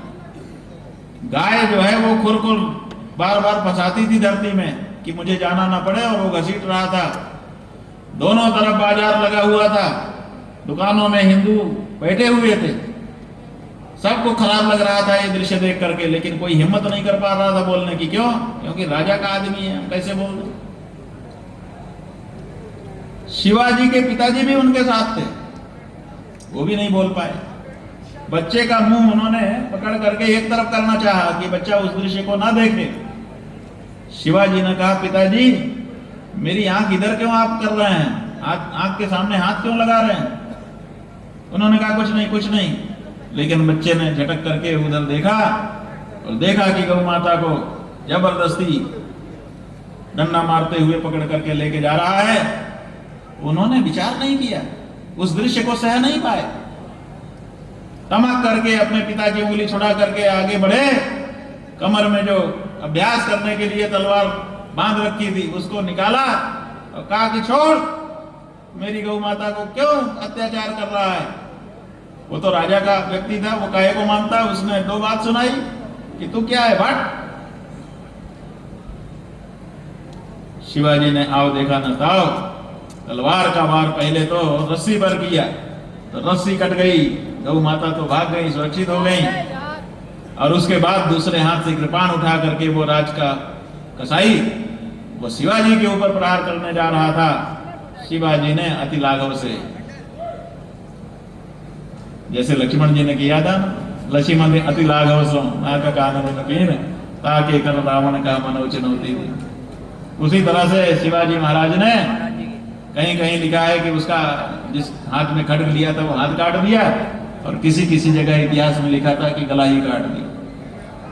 जैसे ही ये शिवाजी ने किया, 12 वर्ष की उम्र थी उस समय उनकी, वैसे ही बाजार के लोग दौड़ पड़े, शिवाजी को ऊपर उठा लिया, कहा यही हमारा राजा है, यही हमारा राजा है। ऐसा नहीं है, जनता डरती है, लेकिन अगर कोई वीर पुरुष उसको दिखाई दे जाता है तो फिर उसके नीचे वो अपने आप को सुरक्षित भी समझती है। कोई वीर पुरुष निकल के ही नहीं आ रहा है और इसीलिए इतना देर लग रही है। इसलिए आप देखिए, आंदोलन हुआ ईस्वी सन 66, हमारे धर्म सम्राट स्वामी करपात्री जी महाराज का नेतृत्व था। जाने कितने महापुरुष उससे जुड़े और गोलियां चला दी गई उस समय की सरकार के द्वारा। जाने कितने लोग काल कवलित हो गए, डरे नहीं करपात्री जी महाराज, भयभीत नहीं हुए, वहीं बैठे रहे। फिर बाद में उनको लोग ले गए, लेकिन दूसरे दिन सवेरे 11 बजे दिल्ली की सड़कों पर फिर से दहाड़ते हुए निकल पड़े कि हम बिल्कुल भयभीत नहीं है, हम आ रहे हैं। तब उनको पकड़ करके तिहाड़ की जेल में डाल दिया गया। उनके साथ वहां पे मारपीट की गई, जो भी हुआ। महाराज जी के मन में अपने लिए कोई भय नहीं आया, लेकिन जो निरीह बालक बालिकाएं, स्त्रियां और सज्जन पुरुष मार दिए गए, उनके लिए उनके मन में करुणा आ गई कि हमने इनको बुलाया था, ये हमारे आह्वान पर आए थे, हम इनकी रक्षा नहीं कर सके, तो उनके मन में पीड़ा हुई। उस पीड़ा को उन्होंने लंबे समय तक झेला। उसके बाद से कोई आवाज ही नहीं उठा रहा था। छिटपुट बहुत सारे गौ भक्त अपनी अपनी जगह पे बात उठा रहे थे। फिर गोपाल मणि जी आए, फिर हमारे अग्रवाल जी आए, और इसी तरह के दूसरे दूसरे लोग आए और फिर से एक आवाज गौ माता की हत्याबंदी की निकलने लगी। उसी में हम भी जुड़ गए। ऐसा होता है कि जब बड़ा काम होता है ना, तो बड़े काम में सब लोग लगते हैं, तो सबको ये अधिकार होता है कि हमने किया, क्योंकि किसी एक ने तो किया नहीं। जिसने जिसने किसी ने अगर हाथ भी लगा दिया। हमने बचपन में देखा है, गांव में छप्पर उठाया जाता था। छप्पर बना करके पुराना बदलने के लिए उसको, पुराने को हटा के नए को उठा नीचे छाया जाता था, फिर उठा के रखा जाता था। तो उस समय हमने देखा है अच्छी तरह से कि बहुत से लोग आते थे गांव के इकट्ठे होके, वो छप्पर उठाते थे पूरा बल लगा करके, और कई लोग तो केवल हाथ छुए रहते थे, और कई लोग तो हमने ये भी देखा है कि वो उल्टे लटक करके नीचे की तरफ खींचते थे, लेकिन छप्पर उठ ही जाता था, और उठ जाने के बाद सब कहते थे कि हमने छप्पर उठा दिया। तो ऐसे ही जो इसमें सम्मिलित है, सबका सम्मिलित प्रयास है, और ये सम्मिलित प्रयास क्रमशः आगे बढ़ रहा है। आज 9 साल के बाद उत्तर प्रदेश की सरकार को सबसे बड़ा बजट गाय के लिए प्रस्तुत करना पड़ा है इसी मार्च के महीने में 2100 करोड़ का। आप अगर बड़े गौ भक्त थे तो 8 साल में क्यों नहीं किया? अब आपको करना पड़ रहा है, मजबूरी है आपकी। आप मानो चाहे मत मानो, आपके ऊपर दबाव पड़ रहा है महाराज। अब आप उस दबाव को समाप्त करने की, अब आप विज्ञापन छपवा रहे हैं, टेलीविजन में चलवा रहे हैं कि हम तो ये कर रहे हैं, हम तो ये कर रहे हैं, हम तो ये कर रहे हैं। जो हो चुका है उसका क्या जवाब है? अभी वक्तव्य दिया 4-5 दिन पहले कि किसी की औकात नहीं है कि उत्तर प्रदेश में कोई गाय के ऊपर खरोंच मार दे। और हम जब बनारस से चल के यहाँ आए तो रास्ते में सुल्तानपुर में हमको बहुत सारे लोग मिले। वो कह रहे थे कि अभी थोड़े दिन पहले हमारे यहाँ गाय का गला काट करके उसका सिर एक जगह पे फेंक दिया गया, हम लोग आंदोलन कर रहे हैं, कोई पकड़ा ही नहीं जा रहा है, आज तक किसी को पनिशमेंट ही नहीं मिला, और अब मामला तो रफा दफा हो चुका है। तो बिना खरोंच आए गला कट गया होगा? हकीकत जमीन पर क्या है और मीडिया के सामने वक्तव्य क्या है, ये दोहरा चरित्र है, और दोहरा चरित्र साधु का नहीं हो सकता, सन्यासी का नहीं हो सकता, योगी का नहीं हो सकता। हर हर महादेव। मनस्यन्यत वचस्यन्यत कर्मण्यन्यत दुरात्मनाम मनस्येकम वचस्येकम कर्मण्येकम महात्मनाम। महात्मा और दुरात्मा की बंधु शास्त्र में पहचान बताई है। अंदर से जो हो वही बाहर से हो, वो महात्मा, और जो अंदर से कुछ बाहर से कुछ, वो दुरात्मा। इसलिए इस पहचान को भी अपने को समझ के रखना है, और धोखेबाजी से, जालसाजी से बचना है। केवल गौ माता की रक्षा नहीं, सनातन धर्म की भी रक्षा करनी है, और इसीलिए ये जान लेना है। और सच बात यह है, हम ये भी कहना चाहते हैं आज इस मंच से कि ये धर्म युद्ध तो शंखनाद के साथ ही शुरू हो गया। अब तो गीता का ज्ञान चल रहा है, अब समझाई दी जाएगी। जो जो कृष्ण आप लोग बनना चाहते हैं वो लोग कृष्ण बनिए, और जनता को अर्जुन मान करके जाइए, समझाइए कि के धर्म युद्ध क्यों जरूरी है। बोल शंकराचार्य भगवान की। क्योंकि आपकी जो जनता है वो अर्जुन बनेगी पहले कि अरे नहीं, अपने हैं, अपने हैं, अपने हैं। कई लोग ऐसे हैं जिनको अभी भी अपने लग रहे हैं, तो उनके मन में मोह है, तो उस मोह को पहले निकालना पड़ेगा। तो आप संतों में से, विद्वानों में से बहुतों को भगवान श्री कृष्ण की भूमिका इस धर्म युद्ध में निभानी है। जनता रूपी अर्जुन को जाकर के समझाइश देना है कि ये युद्ध तेरे धर्म के लिए इसलिए जरूरी है, और ये धर्म युद्ध करना है। और उसके लिए हम घोषणा कर रहे हैं कि 52 दिन का समय बीच में है।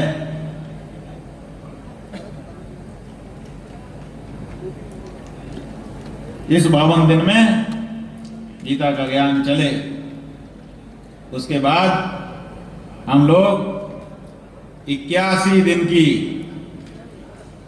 उत्तर प्रदेश की परिक्रमा यात्रा, यह धर्म युद्ध यात्रा, ज्योतिषपीठाधीश्वर महाराज की,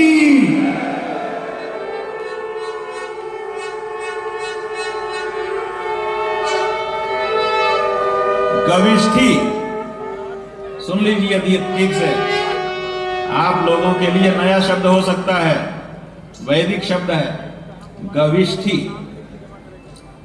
गविष्ठी आरंभ होगी, गविष्ठी यात्रा। गविष्ठी माने गायों के लिए होने वाला जो युद्ध है, वेदों ने उसको गविष्ठी कहा है। तो ये गविष्ठी यात्रा होगी। 81 दिन उत्तर प्रदेश के गांव गांव में अब पहुंचेंगे हम लोग। कहीं आप पहुंचेंगे, कहीं हम पहुंचेंगे, कहीं ये पहुंचेंगे, कहीं वो पहुंचेंगे। टीम बन जाए और एक एक जनता को जो वास्तविक स्थिति है वो बताई जाए। कोई भी झूठ नहीं बोलना है। हमको राजनीति नहीं करनी है कि हम झूठ बोलें, जुमला बोलें कि हमको वोट मिल जाए। हम बिल्कुल राजनीति नहीं करेंगे। हमें तो अपनी गौ माता की रक्षा करनी है और देश की जनता को उसके सच्चे धर्म का बोध कराना है।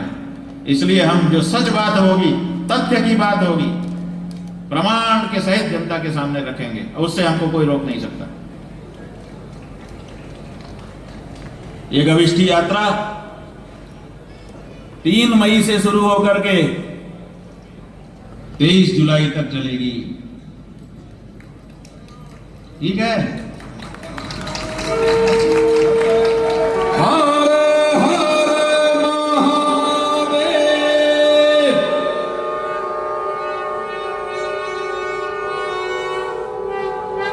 और बंधुओं, ये यात्रा कहां से शुरू हो और कहां से इसका अंत हो?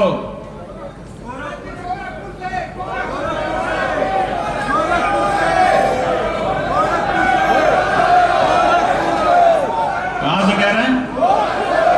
गोरखपुर। बोलो भाई, गोरखपुर कौन कौन हाथ उठाओ। ये देखो, अधिकतर लोग तो हाथ उठा ही दिए।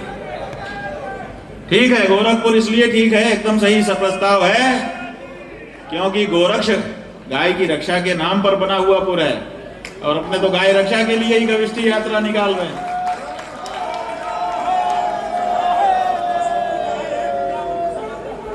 इसलिए गोरखपुर में ही समाप्त होगी। शंकराचार्य भगवान की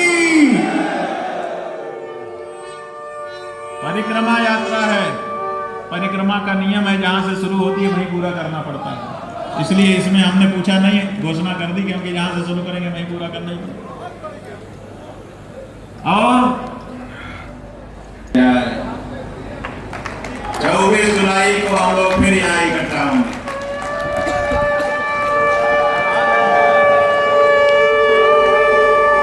आपके मन में ये बात आ रही होगी कि 24 जुलाई को तो बरसात के दिन आ जाएंगे, कैसे सभा हो पाएगी, कैसे चर्चा हो पाएगी?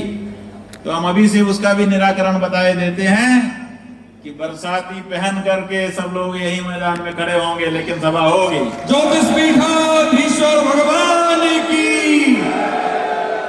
बरसते पानी में हम अनुभव करेंगे कि इंद्र कुपित हुआ है, वर्षा कर रहा है, लेकिन भगवान श्री कृष्ण की उंगली लगी हुई है, हमारी रक्षा होगी।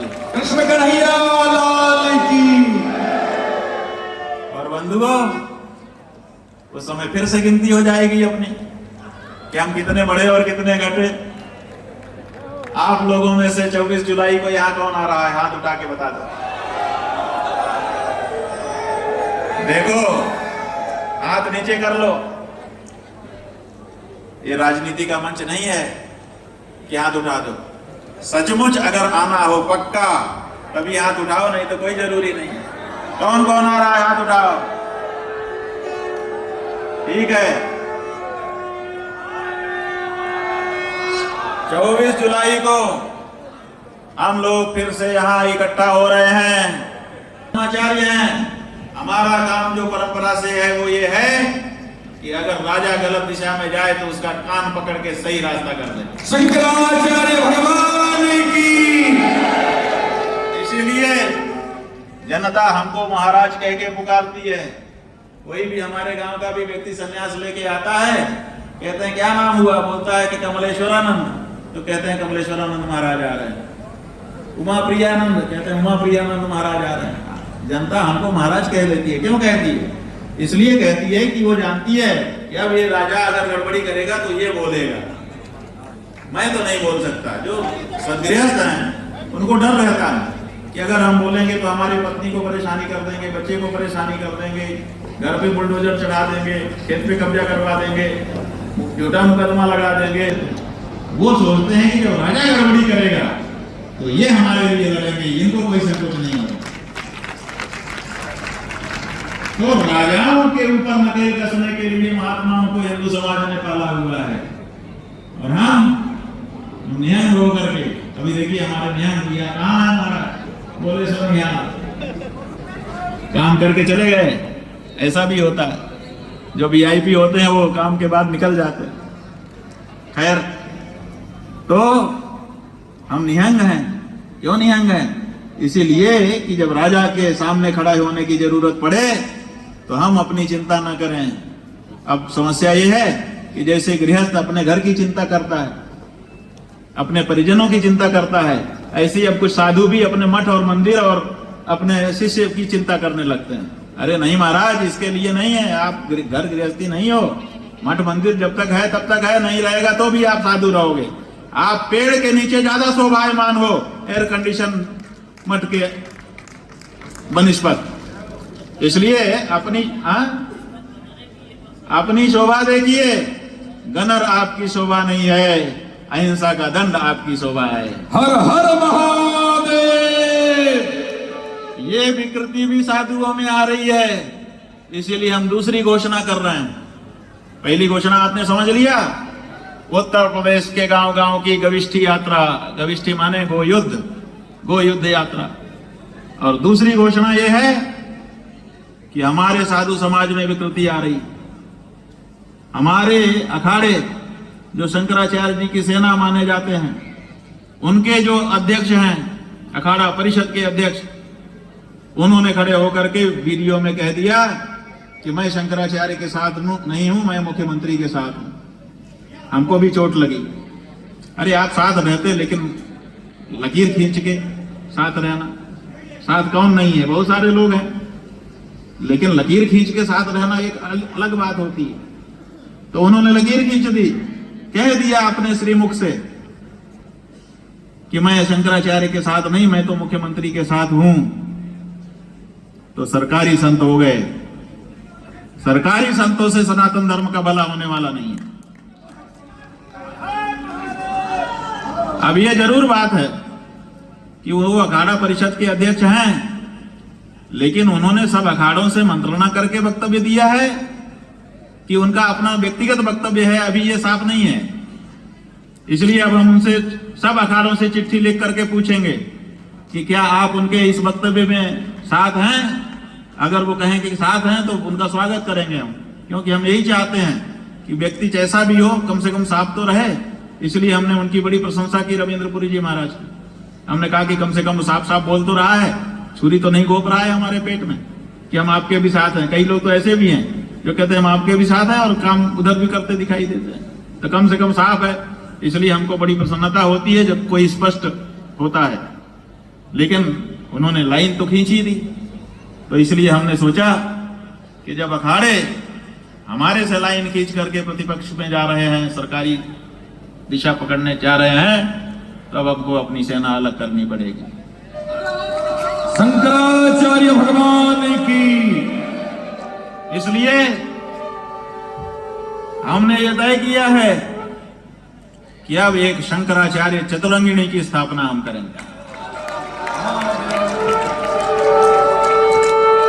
हमारी चतुरंगिणी में सन्यासी होंगे एक अंग, बैरागी होंगे दूसरा अंग, उदासी होंगे तीसरा अंग, और बाकी भी जो बचे हैं वो होंगे वो चौथा अंग। शंकराचार्य चतुरंगिणी, लेकिन हमारे और उनमें अंतर क्या रहेगा? हमारे और उनके हम तो अब ज्यादा नहीं कहेंगे, उनका जो भी तरीका हो अपनी सेना को बढ़ाने का, हम उसमें कुछ नहीं बोलेंगे। लेकिन हमारी सेना में जो आना चाहेगा, जैसे ही वो आवेदन करेगा कि हम शंकराचार्य चतुरंगिणी में सम्मिलित होना चाहते हैं, सबसे पहले हम उसका पुलिस वेरिफिकेशन करवाएंगे।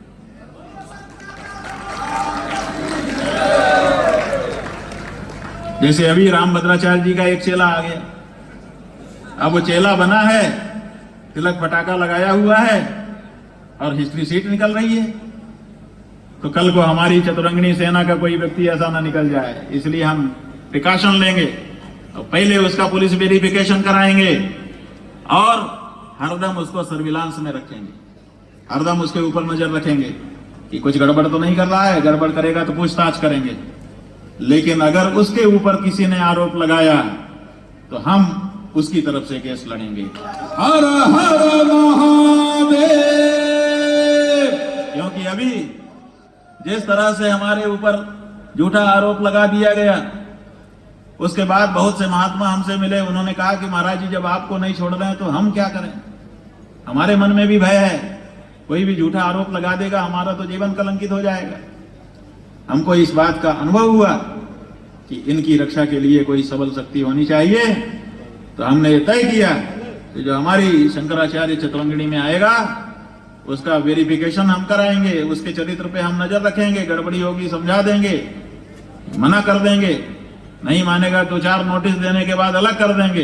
ये सब अलग अंदर होगा, लेकिन अगर कोई बाहरी व्यक्ति उसके ऊपर आक्षेप लगाता है और हमारी दृष्टि में वो पवित्र है, तो उसको लड़ना नहीं पड़ेगा, उसकी तरफ से हम लड़ेंगे। धर्म सम्राट जगतगुरु शंकराचार्य भगवान की।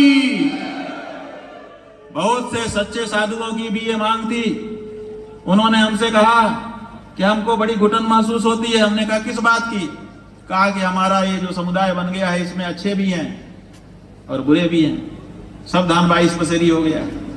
और सब धान 22 पसेरी हो तब भी ठीक है, लेकिन जो बुरे हैं वो कुछ ज्यादा ही आगे हैं और हम लोगों को तो पीछे कर दिया जाता है। तो जो सच्चे महात्मा हैं, जो तपस्या करते हैं, जो अध्ययन करते हैं और जो शास्त्र जीवी हैं, धर्म जीवी हैं, उनको दुस्संगति में न रहना पड़े, इसके लिए उनके लिए भी कोई तो तंबू कनात, कोई तो जाजिम होना चाहिए। तो इसी के लिए हम शंकराचार्य चतुरंगिणी के संगठन की भी घोषणा कर रहे हैं। इतना नहीं बंधुओं, हम ये चाहते हैं कि जो अच्छा कार्य करे उसको हमारा समाज पुरस्कृत करे। जैसे ये अलंकार अग्निहोत्री चले गए होंगे, ऑफिसर तो चले ही जाते हैं। ये समस्या है कुछ लोगों में कि वो केवल चेहरा दिखाने आते हैं, जबकि पूजा का नियम यह है कि पूरी पूजा तक रहो, प्रसाद लेके जाओ, बीच में चले जाओगे तो फल नहीं मिलता है। ये प्रवृत्ति भी हम लोगों को छोड़नी है। जैसे अजय राय जी आए थे, वो कांग्रेस पार्टी के प्रदेश के अध्यक्ष हैं, हम लोग उनको इस अवसर पर बोलते, लेकिन वो बीच में ही चले गए। हम उनका स्वागत भी नहीं कर सकते हैं कि भाई चलो तुम कम से कम सब संकोच छोड़ के गाय के लिए आके बैठे, तो इस बात के लिए उनका हम अभिनंदन करते, लेकिन वो अभिनंदन कर नहीं सकते क्योंकि वो चाह चुके। अच्छा, समस्या ये है कि खुद चले जाएं, ज्यादा काम होगा। जितने लोगों को लेके आए थे उतने लोगों को भी लेके चले गए। कम से कम अपने साथ के लोगों को रोक देते कि भाई तुम लोग रहो, हमको जरा जरूरी है, जा रहे हैं। ये जो नेताओं की प्रवृत्ति है, इस पे भी सुधार की आवश्यकता है कि आप कहीं पर जाइए तो अनुभव कराइए। अच्छा, इतने लोग हैं, ठीक, तो आप उनको बताइएगा कि वो यहाँ आकर के गौ माता के लिए खड़े हुए, इसके लिए ये शंखनाद सभा उनका अभिनंदन करती है। हमें कोई गुरेज नहीं है किसी पार्टी से, और हमें कोई प्यार नहीं है किसी पार्टी से। चाहे कोई पार्टी हो जो गाय के लिए खड़ी होगी, हम उसके लिए खड़े होंगे, और हम जो जाएंगे लोगों को समझाने के लिए तो हम ये नहीं समझाएंगे कि कांग्रेस को दो कि भाजपा को दो, हम ये समझाएंगे कि जो गौ माता के लिए शपथ पूर्वक सम्मान प्रतिष्ठा की घोषणा करे, उनकी हत्या को अपराध घोषित करने के लिए काम करने का शपथ पूर्वक वचन दे, उसको वोट दो। जो पार्टी आए, हमारे लिए क्या भाजपा और क्या कांग्रेस, हमारे लिए तो जो हमारा है, हमारी माई का है, वही हमारा भाई है। भाजपा के लिए नंबर 1 पर हमारा प्रेफरेंस हो सकता था, लेकिन वो तो अलग ही हैं। जब हम दिल्ली में गए बंधुओं, हर पार्टी के दरवाजे पे जा रहे थे, कांग्रेस के दरवाजे भी गए और दूसरी पार्टियों के दरवाजे गए। हर पार्टी का आदमी बाहर निकल के आया, कहा महाराज जी आइए अंदर। हमने कहा नहीं, अंदर नहीं आएंगे, हमको बताओ तुम गाय के साथ हो कि विरुद्ध हो, साफ करो। बोले हम कैसे कहें, हम बड़े नेता से पूछेंगे। हमने कहा ठीक है, पूछ के बताना। आज तक किसी ने बताया नहीं, हर पार्टी से हमने पूछा। लेकिन ये भाजपा पार्टी कुछ अलग ही तरह की है। जब भाजपा के ऑफिस में हम जा रहे थे तो 150 मीटर पर ही 1500 पुलिस लगा करके हमको रोक दिया। अपने कार्यालय के बाहर दरवाजे तक भी हमको जाने नहीं दिया। इसका मतलब गाय से इनको कितना परहेज है, कुछ ज्यादा ही परहेज है इनको। इसलिए ये हमारे युद्ध में सबसे सामने है। दूसरी पार्टियां हमारे युद्ध में सामने नहीं है, ऐसी बात नहीं है। दूसरी पार्टियां भी जब तक कोई घोषणा नहीं करती हैं, तब तक वो भी हमारे सामने है, हम उनसे भी लड़ेंगे। कांग्रेस वाले भी सुन लो, सपा वाले भी सुन लो, बाकी सब भी सुन लो। आप भी हमारे टारगेट में हो, लेकिन नंबर 1 पे नहीं हो, क्योंकि पीछे दुक्के हो। नंबर 1 पे जो आ गया वो सामने आ गया, लेकिन हमारा वही होगा जो गौ माता के लिए बिना किसी संकोच के स्पष्ट घोषणा करेगा। ये स्पष्ट घोषणा यहां से हम कर रहे हैं। शंकराचार्य साधु संत नाम लेने की मनाही है, इसलिए कह रहे हैं कुछ साधु संत घर छोड़ करके, घर माने संसार, संसार छोड़ करके निकल गए। कहते हैं कि हम अब धर्म के मार्ग पे चले गए, अब तो हम आत्मज्ञान प्राप्त करेंगे या भगवान की शरण प्राप्त करेंगे, द्वैत अद्वैत में जैसा उनका दर्शन है उसके अनुसार। लेकिन गेरुआ कपड़ा पहनने के बाद भी, संप्रदायों का नाम और दीक्षा प्राप्त कर लेने के बाद भी, फिर वो संसार का पद संभालने के लिए जा रहे हैं। कोई प्रोफेसर बन रहा है। कई यूनिवर्सिटी में हमने देखा कि कुछ साधु जो साधु हो चुके हैं, विरक्त हो चुके हैं, वो प्रोफेसर बन रहे हैं, वेतन ले रहे हैं। कई जगह हमने देखा कि विधायक और सांसद बन रहे हैं, धर्मनिरपेक्षता की शपथ ले रहे हैं और वहां से वेतन भत्ता उठा रहे हैं। और कुछ तो मंत्री और भी मुख्यमंत्री भी बन रहे हैं। ये नहीं चलेगा, ये धर्म विरुद्ध है, शास्त्र विरुद्ध है। अगर आपको धर्म के क्षेत्र में रहना है, आप संसार छोड़ के आ गए हो, स्वागत है। आप गेरुआ हमारा कपड़ा पहनो, हमारे नाम का उपयोग करो, हमारे गोत्र का उपयोग करो, हमारा सब आपका है। लेकिन अगर वापस संसार के पद संभालने के लिए आपको जाना है, वेतन लेना है, भत्ता लेना है, तो हमारा गेरुआ उतार के कृपा करके रख दो, सादे देश में जाके सब करो। हर हर महादेव। और अगर आपको लगता है कि नहीं मैं गेरुआ नहीं उतार सकता, तो फिर ये सब छोड़ो जो विकृति तुम्हारे अंदर आ रही है। हम लोगों ने इसको आपद धर्म समझ करके सोचा कि कुछ साधु चले गए हैं, वहां जाके अच्छा करेंगे, लेकिन अच्छा करने के बजाय बुराई हो रहा है। इसलिए इस प्रवृत्ति को अंकुश में लाना होगा। अगर ये प्रवृत्ति चलती रही तो आने वाली हमारे साधु संतों की जो शिष्यों की पीढ़ियां हैं, वो आकर के हमारे मठ के महंत भी बन जाएंगे और घर में नौकरी भी कर लेंगे। अब जब नौकरी हो जाएगी तो छोकरी भी आ जाएगी, फिर तो विरक्त संप्रदाय ही समाप्त हो जाए।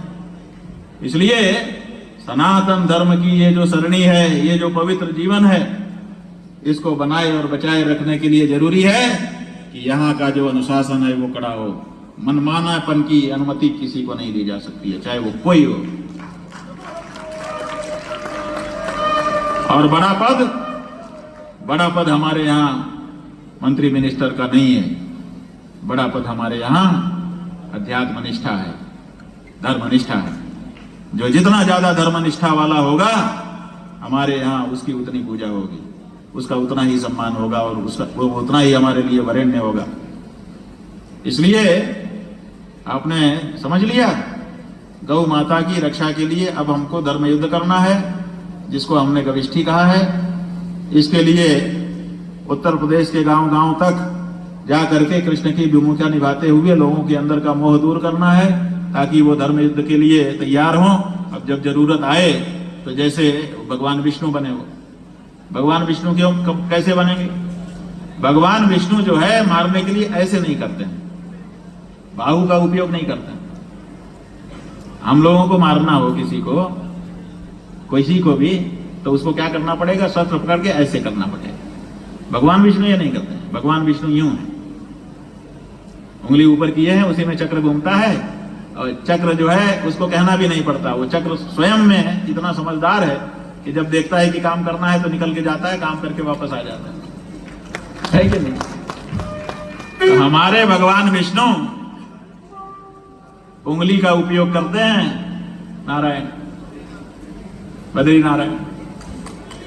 तो ऐसे ही जैसे भगवान बद्री नारायण उंगली का उपयोग करते हैं, ऐसे ही आप लोगों को गौ माता की रक्षा के लिए उंगली का उपयोग करना है। शंकराचार्य भगवान की। उठा दो, जरा दिखा दो उंगली, ऐसे ऐसे घुमा, जैसे चक्र घुमा रहे हैं। अब आज से हम लोगों का यही संकेत हो गया, परिचय हो गया। हम लोग जब एक दूसरे को देखेंगे तो चक्र दिखाएंगे, ये धर्म चक्र है।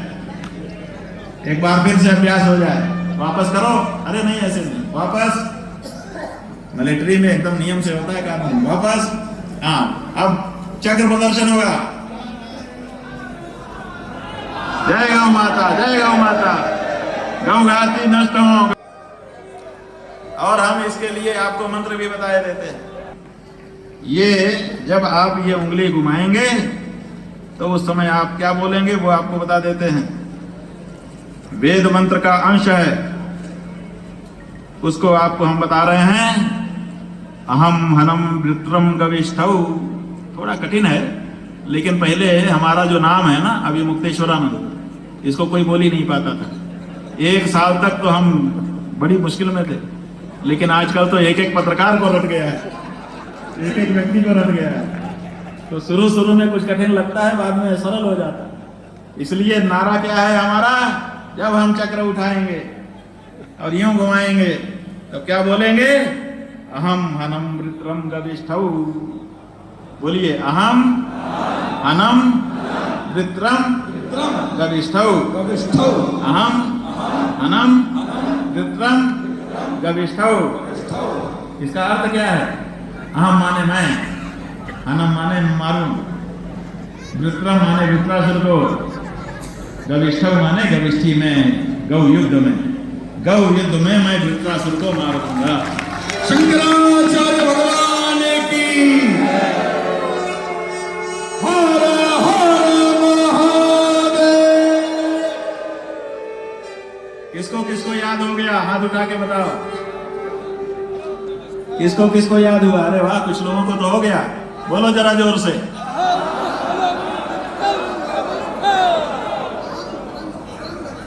हाँ, ये महाराज जी हमारे, ये करपात्री जी महाराज के भक्त हैं, जूना अखाड़े के हैं हमारे। अहम हनम वृत्रम गविष्ठौ। अहम मैं, हनम माने मारता हूं, वृत्रम माने वृत्रासुर को जो गायों को बंद करके मारने के लिए चला है, गविष्ठौ माने गविष्ठी में, गौ युद्ध में। इस गौ युद्ध में मैं वृत्रासुर को मारूंगा, ये इसका तात्पर्य है। अहम हनम ऐसे नहीं, बोलिए अहम हनम।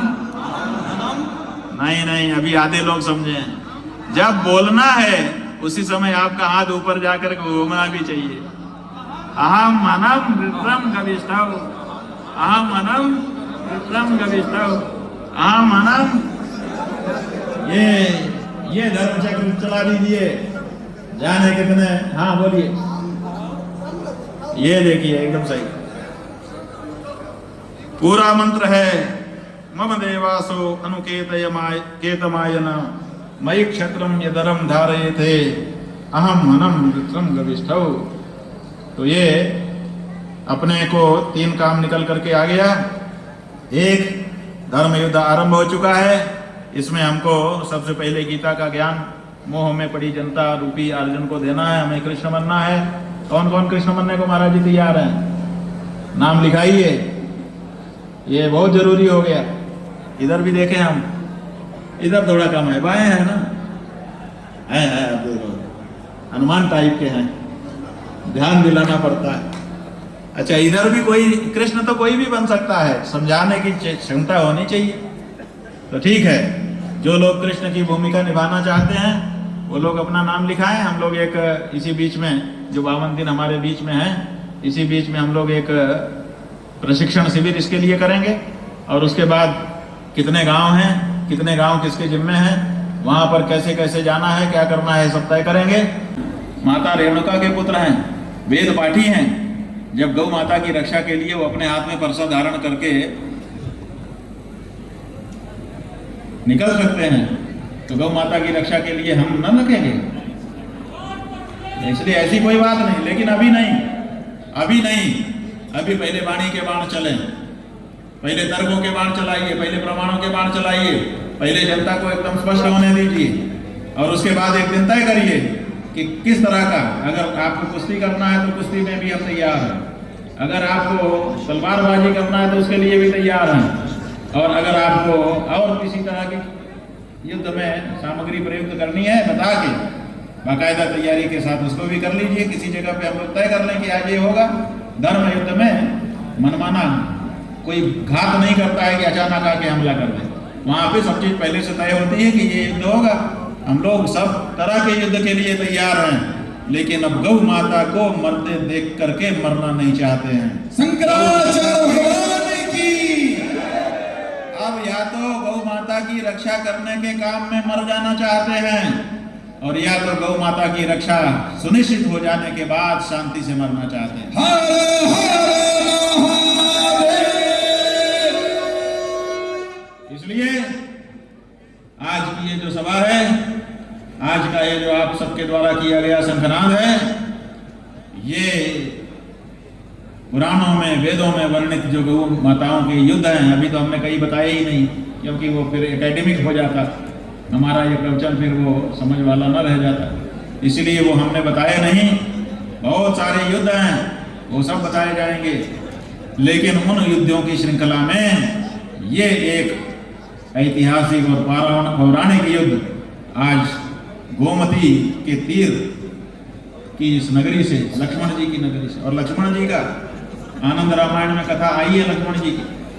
वहां लिखा है कि लक्ष्मण जी केवल राम जी के पीछे पीछे नहीं चल रहे थे। एक बार जंगल में जब भगवान श्री राम थे तो एक बाघ ने आकर के आक्रमण कर दिया। किस पे? लक्ष्मण जी पे नहीं, राम जी पे नहीं, एक गाय के ऊपर। तो लक्ष्मण जी आगे बढ़े और जाकर के उन्होंने गौ माता की रक्षा की। और उस समय उन्होंने कहा क्या? उन्होंने कहा कि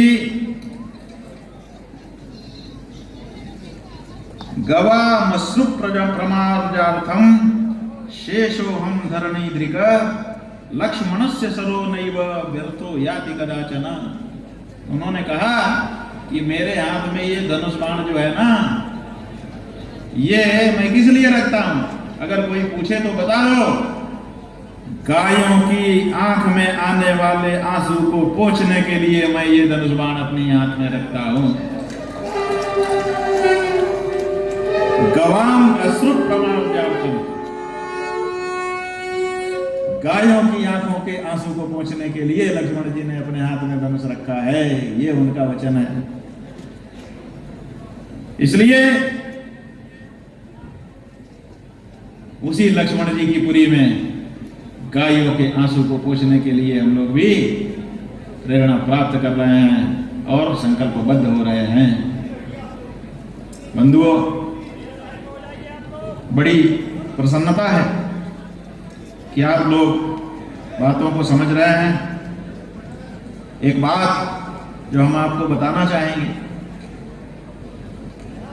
कि जो गविष्ठी शुरू हो रही है, ये गविष्ठी कभी गोरखनाथ जी ने लड़ी। पंजाब में गोरख टीला है, हमारे मुनि जी आए हैं, इन्होंने पूरा इतिहास हमको बताया और आपको हम बताना चाहते हैं, अभी पब्लिक नहीं जानती है। पंजाब में गोरखपंथी साधुओं की एक बैठक हुई, इन्होंने हमको वीडियो और फोटो भेजा है। वहां पर उन्होंने प्रस्ताव पारित किया कि हम नाथपंथी गौ माता के परम भक्त हैं और गौरक्षा में हमारा प्राण भी जाए हमको स्वीकार है। अगर हमारे नाथ पंथ का कोई व्यक्ति नाथ पंथ में दीक्षित होकर के भी इस बारे में प्रमाद कर रहा है तो हम उसको गद्दी पे नहीं देखना चाहते। उन्होंने प्रस्ताव पारित करके भेजा है। लोग प्रसन्न नहीं है, कैसे होंगे? इसलिए गोरखनाथ जी ने कहा था, गौ हमारी माता, हम गौ के लाल, और मांस खावे जो गाय का वो जाए जम के जाल। गौ माता हमारी है, हम उसके लाल हैं। ये कहकर के गोरखनाथ जी ने अपना परिचय जनता को दिया है। वो और उनके सब शिष्य सब गोरक्ष कहे जाते हैं, गोरखा। तो ऐसी परिस्थिति में कितनी उदात्त हमारी परंपरा रही है। दुर्भाग्य है कि परंपराओं में कभी कभी ऐसे पुत्र और शिष्य आ जाते हैं जो सारी रोशनी अंधेरे में बदल देते हैं। लेकिन इससे निराश नहीं होना है।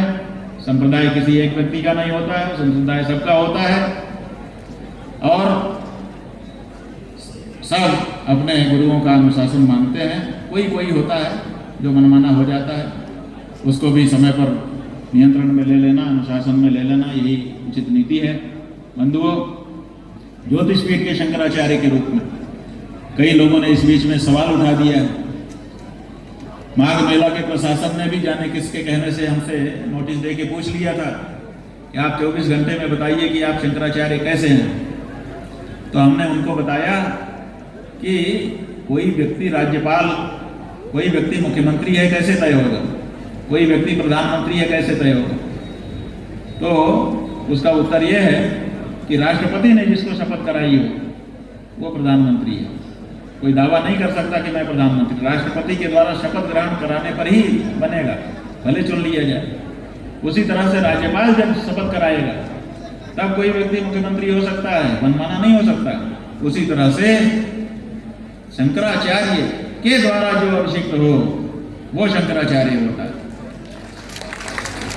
तो ज्योतिषपीठ के शंकराचार्य के रूप में 4 ही शंकराचार्य पीठ है, जिनमें से 3 पीठ बाकी है, बाकी एक का तो प्रश्न ही होता। तो हमारे मामले में श्रृंगेरी के शंकराचार्य जी ने विधि विधान के साथ हमारा अभिषेक किया। द्वारका के शंकराचार्य जी ने अभिषेक भी किया और सम्मति भी, अभिनंदन भी किया और साथ में मिलकर कार्य करना है। जहाँ तक पुरी के शंकराचार्य जी का प्रश्न है, पुरी के शंकराचार्य जी के पास हम गए नहीं। क्यों नहीं गए?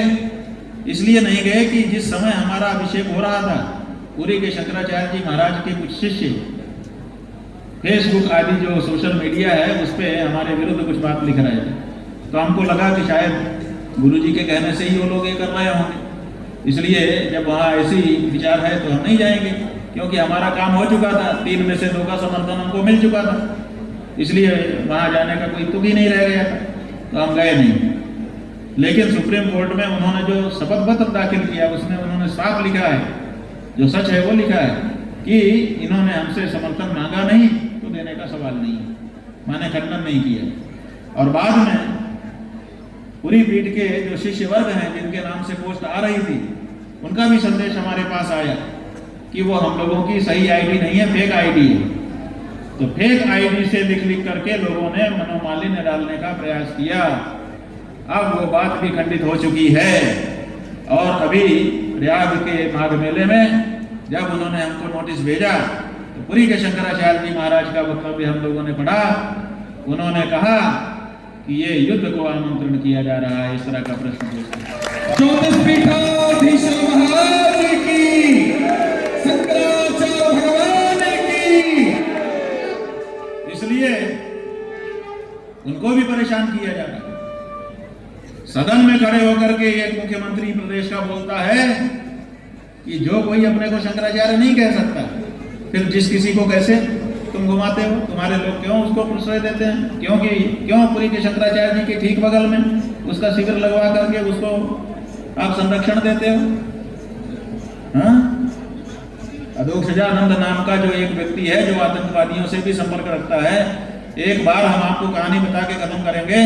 एक बार केरल के मुख्य सचिव का हमारे पास फोन आया, पुरानी बात है, शायद 8-10 साल पहले की। उन्होंने फोन किया, हमने कहा केरल के मुख्य सचिव का हमारे पास क्यों फोन आया? हमको लगा कि कोई फ्रॉड है, केरल का मुख्य सचिव होने को। हमने कहा बताइए क्या बात है? बोले नहीं, हम आपसे प्रमाण जानना चाहते हैं कि पुरी के शंकराचार्य कौन है। हमने कहा पुरी के शंकराचार्य जी महाराज जी का नाम लिया कि निशलानंद सरस्वती जी महाराज है पूज्यपाद। तो उन्होंने कहा नहीं, अधोक्षजानंद जी वहां के शंकराचार्य हैं कि नहीं है, ये बताइए। हमने कहा नहीं है तो नहीं, लेकिन क्यों पूछ क्यों रहे? बोले ऐसा है कि उनका प्रोटोकॉल आया था, तो हम बहुत शंकराचार्य जी के भक्त हैं, तो हमने सोचा कि पुरी के शंकराचार्य जी की सेवा हमारे मुख्य सचिव रहते केरल में हमको मिल रही है, तो हमने उनके लिए राज्य अतिथि का दर्जा जारी किया। इतने से भी हमको संतोष नहीं हुआ, तो केरल की सीमा में हम खुद खड़े होकर के गए कि उनका स्वागत करके हम अपने प्रदेश में लेके आएंगे। तो उनको हम लेके आ रहे थे, तो रास्ते में एक ढाबा पड़ा, ढाबे में उन्होंने गाड़ी रोक दिया और खटिया में जा करके ऑर्डर दे करके खाने लगे। मैं अपनी गाड़ी में बैठ करके देखने लगा, मैंने कहा शंकराचार्य ऐसा हो गया? मेरे को शंका हो गई कि ये शंकराचार्य नहीं हो सकता। इसीलिए मैं पहले आपको तो मैं जानता नहीं था, मैंने श्रृंगेरी में फोन किया।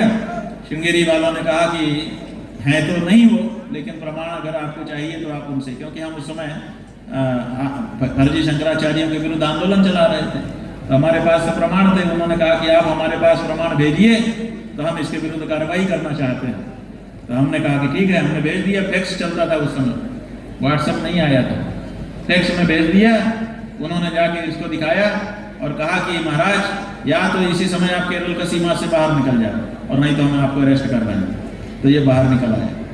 ऐसे व्यक्ति को शंकराचार्य बना करके उत्तर प्रदेश की सरकार के एक उप मुख्यमंत्री, वो तो बार बार वहां जा करके उनको व्यवस्था दे रहे हैं, ये सब कर रहे हैं। क्यों? क्योंकि पुरी के शंकराचार्य जी महाराज सनातन धर्म के अनुसार जो सच है वो बोल देते हैं। जो सच बोलेगा उसको परेशान इनके द्वारा किया जाएगा। हिंदुओं जो यहाँ बैठे हो, वो भी जो सुन रहे हो, उनको भी हम कहना चाहते हैं कि बड़भागी हो कि आपको ऐसे महान शंकराचार्य आपके समय में प्राप्त है, अन्यथा इतिहास में पढ़ने को मिलता है। शंकराचार्य भगवान की। लेकिन ऐसे महनीय आचार्य को भी जो लोग अपनी राजनीति के कारण समस्या में डाले हुए हैं, उनके बारे में आपको मोह त्यागना ही होगा। इतना ही कहकर दूर दूर से आकर के गौ माता के लिए जो आवाज आपने उठाई है, हमें कोई दिक्कत नहीं है कि कितनी संख्या है। संख्या का कोई सवाल ही नहीं है, क्योंकि संख्या उनको दिखानी है। सिंहों के नहीं लेहड़े, साधुन की नहीं जमात। ये भीड़ उनको दिखानी पड़ती है जिनको राजनीति करनी है। हमें तो राजनीति नहीं करनी है, हमें तो गौ नीति करनी है, धर्म नीति करनी है। हमारे यहाँ भीड़ का कोई महत्व नहीं है। हमारे यहाँ तो सच बात का महात्म्य है, और वो सच बात यहाँ पर उपस्थित होकर के ये संत महात्मा कह रहे हैं। हिम्मत नहीं है जवाब देने की। 40 दिन पहले हमने कहा था कि तुमने हमसे पूछा कि बोलो 24 घंटे में तुम शंकराचार्य हो, हमने 12 घंटे में बता दिया। हम 40 दिन का समय तुमको दे रहे हैं, बोलो कि तुम असली हिंदू हो। बोल पाए? क्यों नहीं बोल पाए? कहना चाहिए था ना कि आओ मेरे शरीर का कहीं से भी थोड़ा पार्ट नोच लो और उसका परीक्षण कर लो, हर जगह से मैं असली हिंदू निकलूंगा। क्यों नहीं कह पाए? खोखला है अंदर से मामला।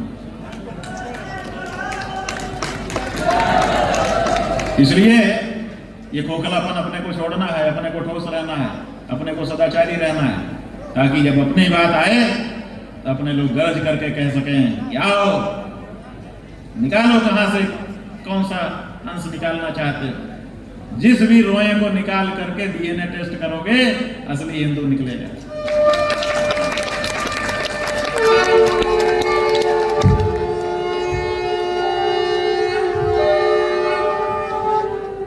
आप भी ऐसे ही बने, यही शुभकामना करते हुए यहीं पर हम आज की शंखनाद सभा को विराम दे रहे हैं। ये शंखनाद इतिहास में दर्ज हो रहा है और लंबे समय तक इसकी गूंज बहुतों को सुनाई देगी। हर हर महादेव, जय गौ माता।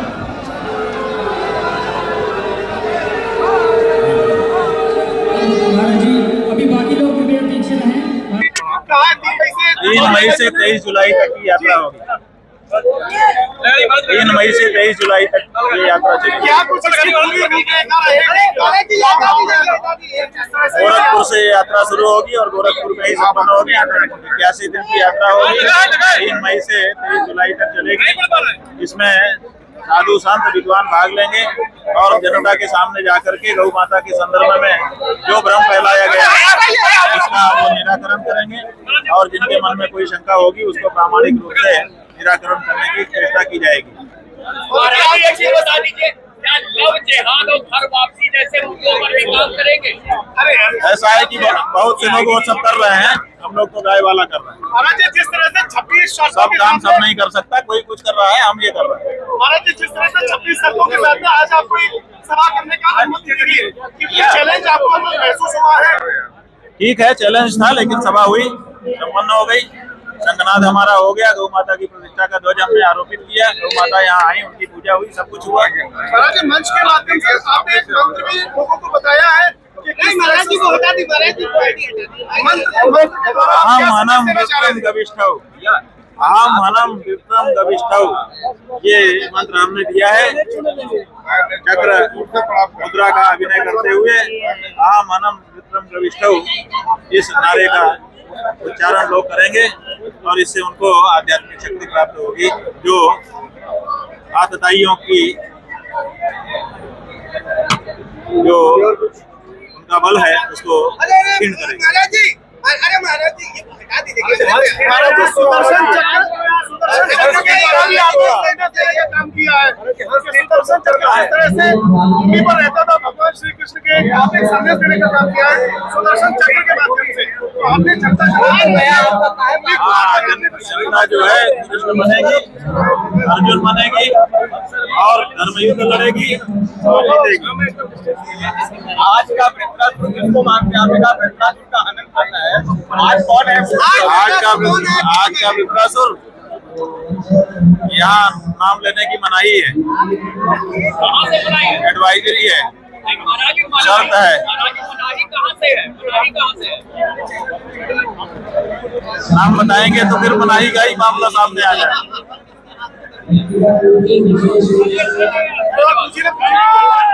ऐसा है कि हम लोग गौ माता की प्राण और प्रतिष्ठा की रक्षा के लिए इस समय अभियान चला रहे हैं, जो कि अब धर्म युद्ध में परिणत हो गया है।